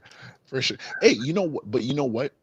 Okay, I'll give you guys a situation. I remember a time when I was volunteering at this homeless shelter, and there used to be this guy. Every day everybody would just complain about him, and they would say, you know, he's gonna come, Rob's gonna come downstairs, and Rob always smells like urine, and Rob always smells like feces, and no matter what we do, Rob never takes a shower. And I looked at Rob, and you know, being 6'3", you don't really always encounter somebody that is just like kind of dwarfs you. Yeah. I look around, turn around, this guy is, he dwarfing me. Like, he's got mass. It's like Jokic, like just looking me in the face. I was like, dude. So this guy comes downstairs and smelling like rank piss. I say, yo, Rob, today that ends. Today. I'm like, they're telling me that you got some brain defect and you can't understand what I'm saying, but I'm telling you, man to man, when you wake up in the morning, you wake up at 6 o'clock in the morning, run you and your clothes into the shower. I will make sure there's new clothes down here for you. After that, 6:30, 7 o'clock, you go downstairs, get some hot cereal in yourself, and don't be on the street begging for everybody's cigarettes. Go in the library, go read a book or something, clean yourself up so you can be somewhere. Now, the first day, Rob didn't do it. So I went to Rob. He's sitting on the couch. I said, Rob, what did I tell you this morning? I don't know. I said, get your ass in the shower. Rob went, took a shower. Rob is supposed to have a mental defect where he doesn't understand simple commands. Rob is supposed to have a mental defect where he doesn't understand how to clean himself. What was Rob doing by day 3? Taking a shower at 6 a.m., cleaning himself up, cleaning clothes, eating cereal. By Thursday afternoon, guess where Rob was when everybody else was playing basketball? Where was Rob? Playing basketball. What did everybody find out? Rob actually has some coordination to him. Rob can shoot. Rob can do this. So we were going to let this little hurdle of him not taking a shower, and the shower's right there. I was like, dude, I ain't going to bathe you, but you definitely don't want to see me put you in the shower. So you're going to get in that shower. I don't like the way you smell, but I'm not about to let you disrespect me or yourself by standing in my presence with yourself like this. Go clean yourself. You may be homeless, but you're not stupid. And last time I checked on Rob checked out of the homeless shelter, straight up. And so we want all these things. We want people to change so that we are at ease. No. We have to consistently, as men, be the change we want to see, whether we speak it or we speak it and then force the action to come. And sometimes that's just what it is. It's just like, Will, like you just said in the back. Yeah, walk over the glass.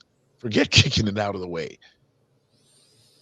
Because honestly, sometimes we need that remnants of pain.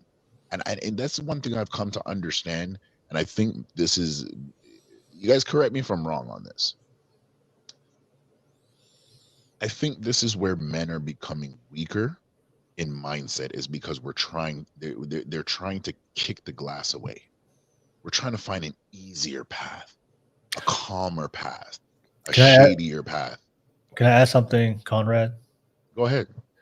The reason why I said that, because oftentimes for most men, they're kicking your problems to the side is not an option. That's why I said it. Most of the time. Yeah. So the only choice you got is to overcome your problem and face it and solve it. So that was the only reason why I just said that, for even though I said it as a joke, but the reason why I said it is 99% of the problems that we're going to face in our life, especially when we hit rock bottom, there is no avoiding or kicking to the side or sidestepping or taking a shortcut. There's only one way through, is to face it and overcome it and go right through it. So that's why I said that. No, 100%. And I knew that. But I love it, man. I love it because a lot of these young men are, like I said, I have no problem when people are doing things for their own aspect of accomplishing a task, meeting their subscribership and their viewership and whatever they're trying to do. But when it comes at the sacrifice of young men that are supposed to be the men of tomorrow, that are supposed to be leaders of the women that are here today, or tomorrow, they're coming behind them, I'm not willing to sacrifice that. And it's not because I have a father, it's because I've single-handedly seen single mothers that were frustrated with their sons, not understanding what was going on, and out of me, like ladies, I don't think you really understand what we're really saying about what we're talking about here tonight, because I've seen it play out in real time. Okay, when I was doing mentorship, I used to do mentorship every Sunday afternoon. The young men, I would always make sure that they had something to eat. And instead of making them bring change to, add into the pie, I say, no, I'm going to provide it. And the grandmothers would pitch in, and they would cook. Some would cook the rice, some would cook the chicken. So these young men always had food. And so as we're eating, when we're done eating, I would talk to them about life, and I'd be like, okay, who's having problems at home? 16, 15, 13, 12, 18, 19. Who's having problems at home?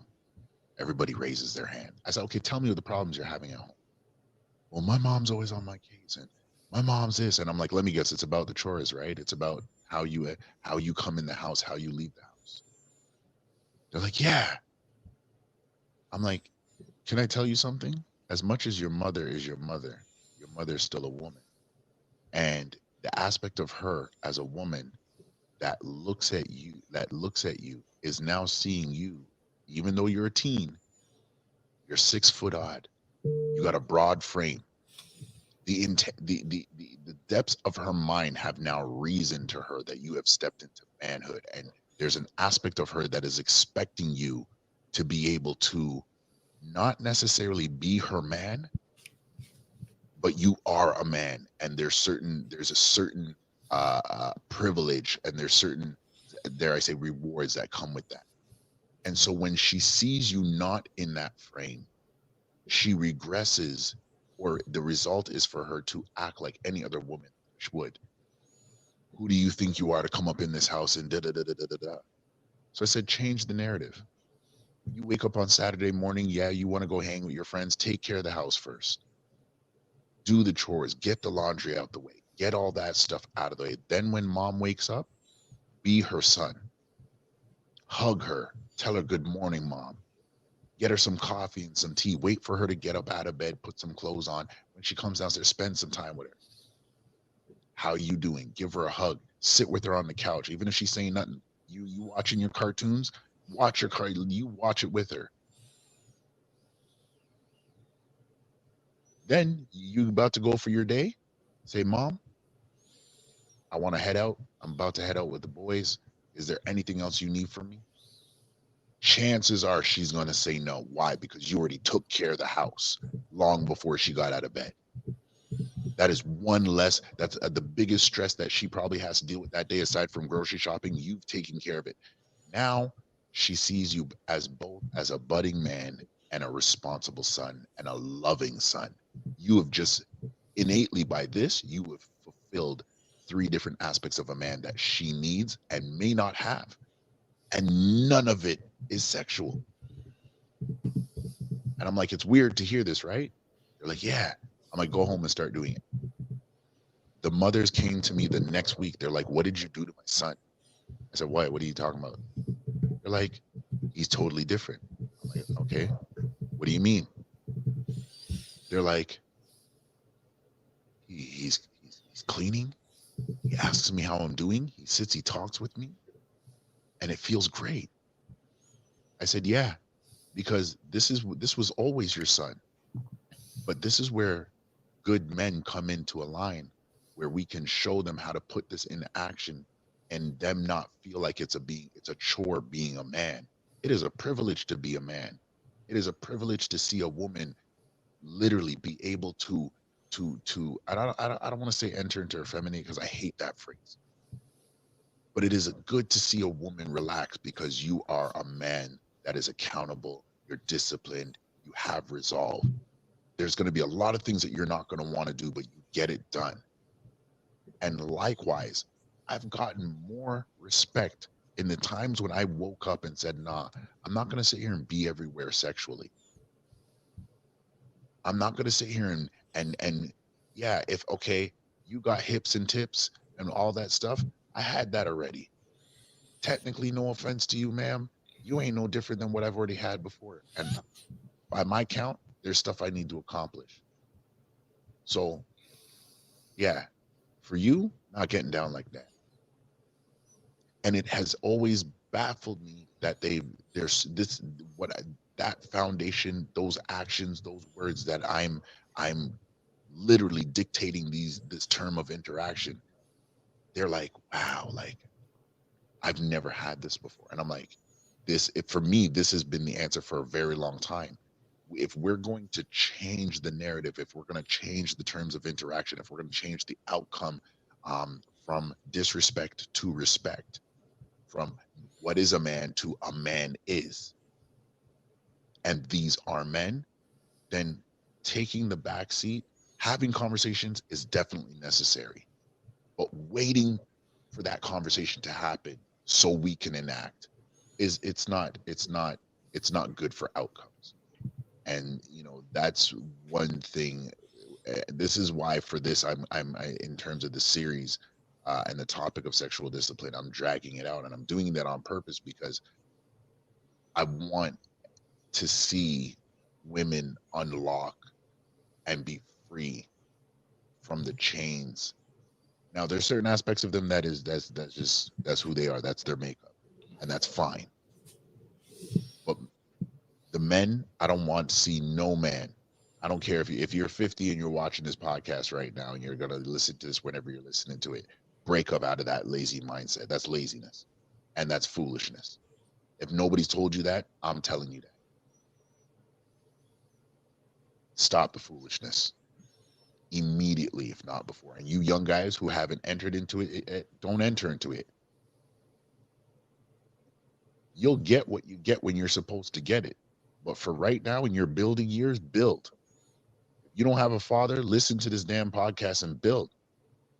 Because it's better that you sacrifice now and you really put your hands in the dirt, in the mud, and love it. And build something that is worthwhile, and you can look back on and say, yeah, I accomplished something. And I still got more to accomplish.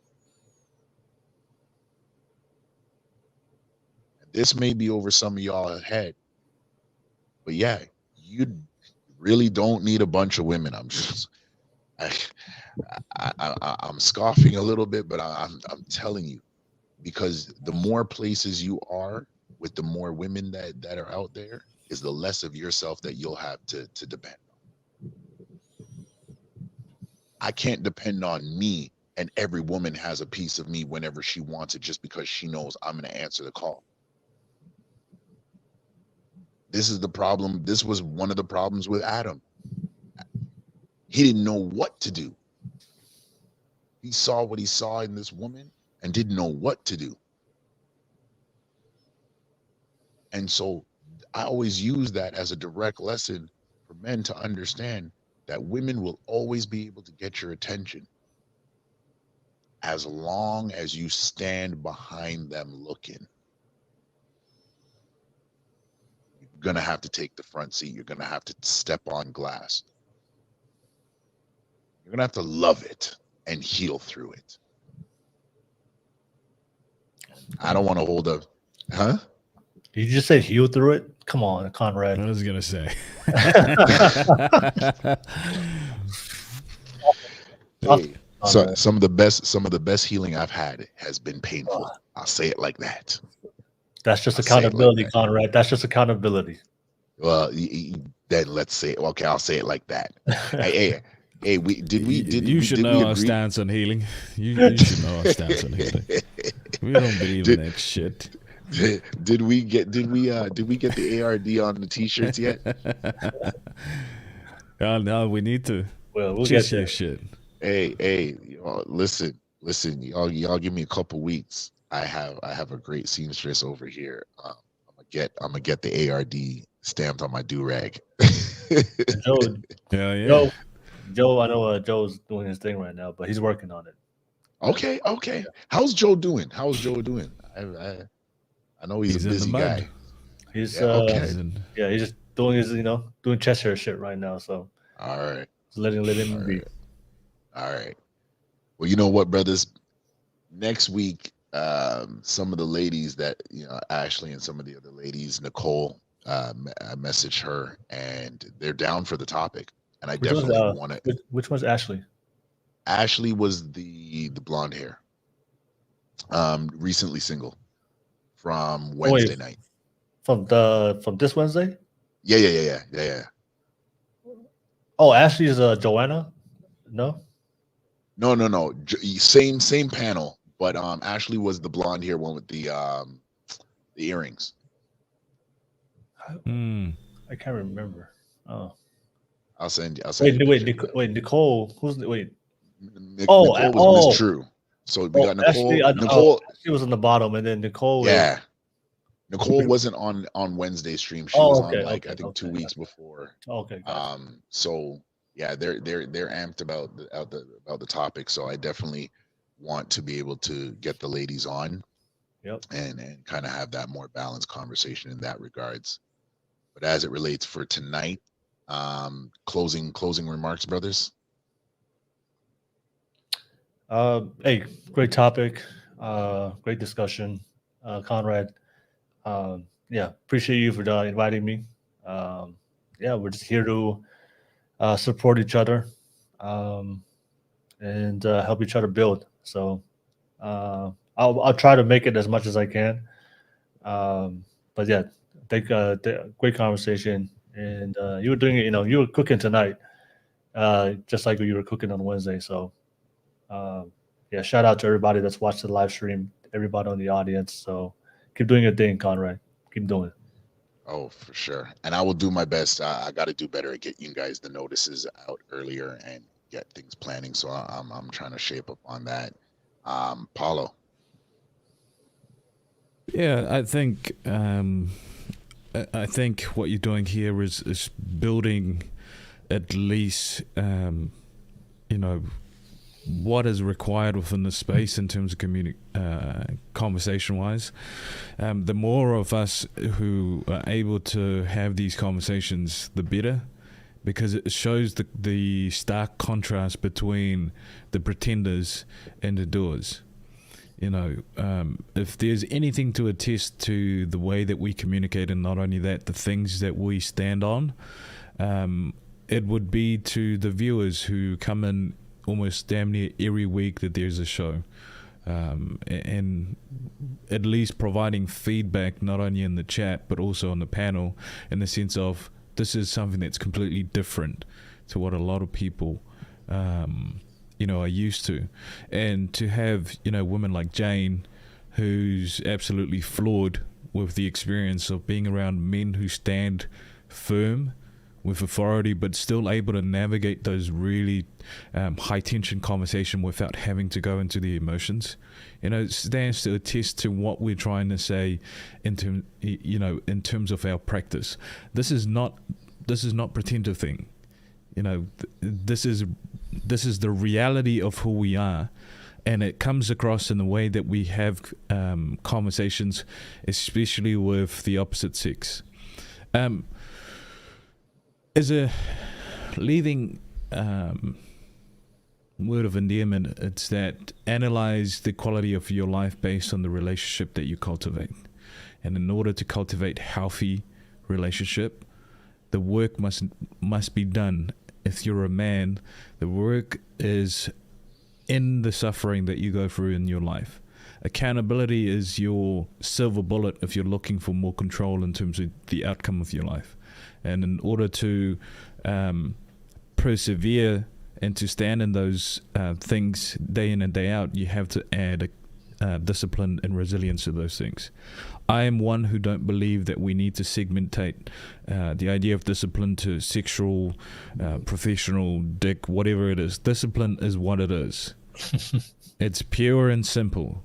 Like the KISS formula. Keep it simple, silly. And the one way of understanding what discipline is your ability to be patient under extreme stress.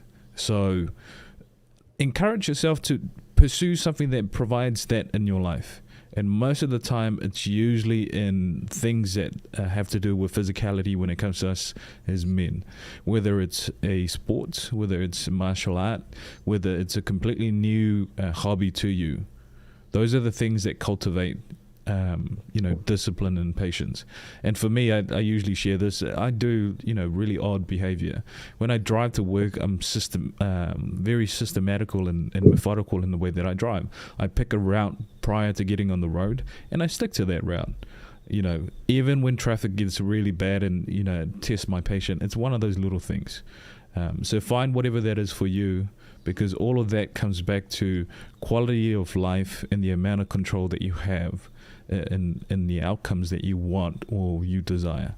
And again, we cannot hope that women change if us as men always point the fingers, rather than standing up and standing tall and saying, let's pursue strength, let's pursue honor, let's pursue integrity.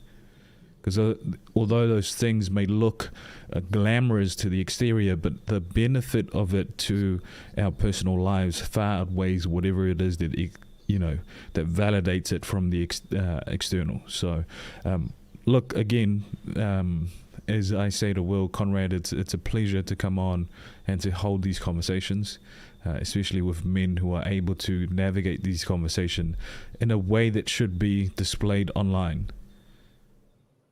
You don't see a lot of men who can hold intelligent conversation and navigate the nuances, and I thank you and Will for providing those spaces. Well, thank you for being here as always, brother. I always say that I've been blessed and I'm always fortunate, but I'm also intentional to align myself with those who I can learn from. And I'm never around those who I feel won't hold me accountable. It's funny, I said that to a former employer. They looked at me like I was crazy. I was just like, I don't want to work for nobody who's not going to hold me accountable. Yes, you expect me to be an adult, but I expect you to be an adult as well. And definitely, I appreciate you brothers being here. So for everybody that's in the chat, you'll see it posted probably tomorrow. Part 3 is next week. And you know what? We might actually just air at 10 because I do want to be respectful for everybody that is got different schedules and things going on. So I might start going in at 10 on Friday nights. I know a lot of people that, Hank's got something going on, but he messaged me and did say that, he would try to drop by. Philosophical, he's live right now, I think, but he said he hit me up and was like, keep doing your thing. So to those brothers that are supporting behind the scenes, we thank you. Continue to support the masculine mindset. I'll be posting tomorrow's live on my platforms, and I'm gonna actually, as of next week's show, we're actually gonna have an actual outro that will just have everybody's platform listed. That's something that I wanted to do, and I finally got it going. So you guys we don't have to worry about that. I got you guys covered. But with all that said, everybody that's on, thank you for being here. Thank you for the likes. Thank you for the shares. Thank you for being here. These brothers, the masculine mindset, we are going to continue to build these conversations to break you guys out of your fluff, your fluffiness and your softness, and get you into that real chest hair, that scouring pad, the steel wool. You see how Paulo knows it. I'm gonna leave Paulo alone now. Brothers, have a wonderful night. And I think Paulo, it's afternoon for you, right? Or evening? It is. It's 5 p.m. on a Sunday afternoon. All right. Well, tell the missus happy Mother's Day. Blessings to her. Will, blessings to you. Tell Jerk when you see him, I said, what's up? And we're going to be ready for it tomorrow night's show. All right. Yeah. Thank you, Conrad. Jerk better not lower his chin. I want Jerk to be speaking from this stage. Better not drop that chin. That chin. My man. I'm gonna let Jerk know. Hey, and if he gives you any feedback, just tell him. Just tell him that for me. Brothers, salute to you. Peace and blessings. Chat, salute. We will tap in next week, Friday at 10 p.m. Eastern time, and you will see these brothers getting posted. Peace in the T-Dot streets in the Middle East. Love you all. Good night, good afternoon, wherever you are. Peace. Peace.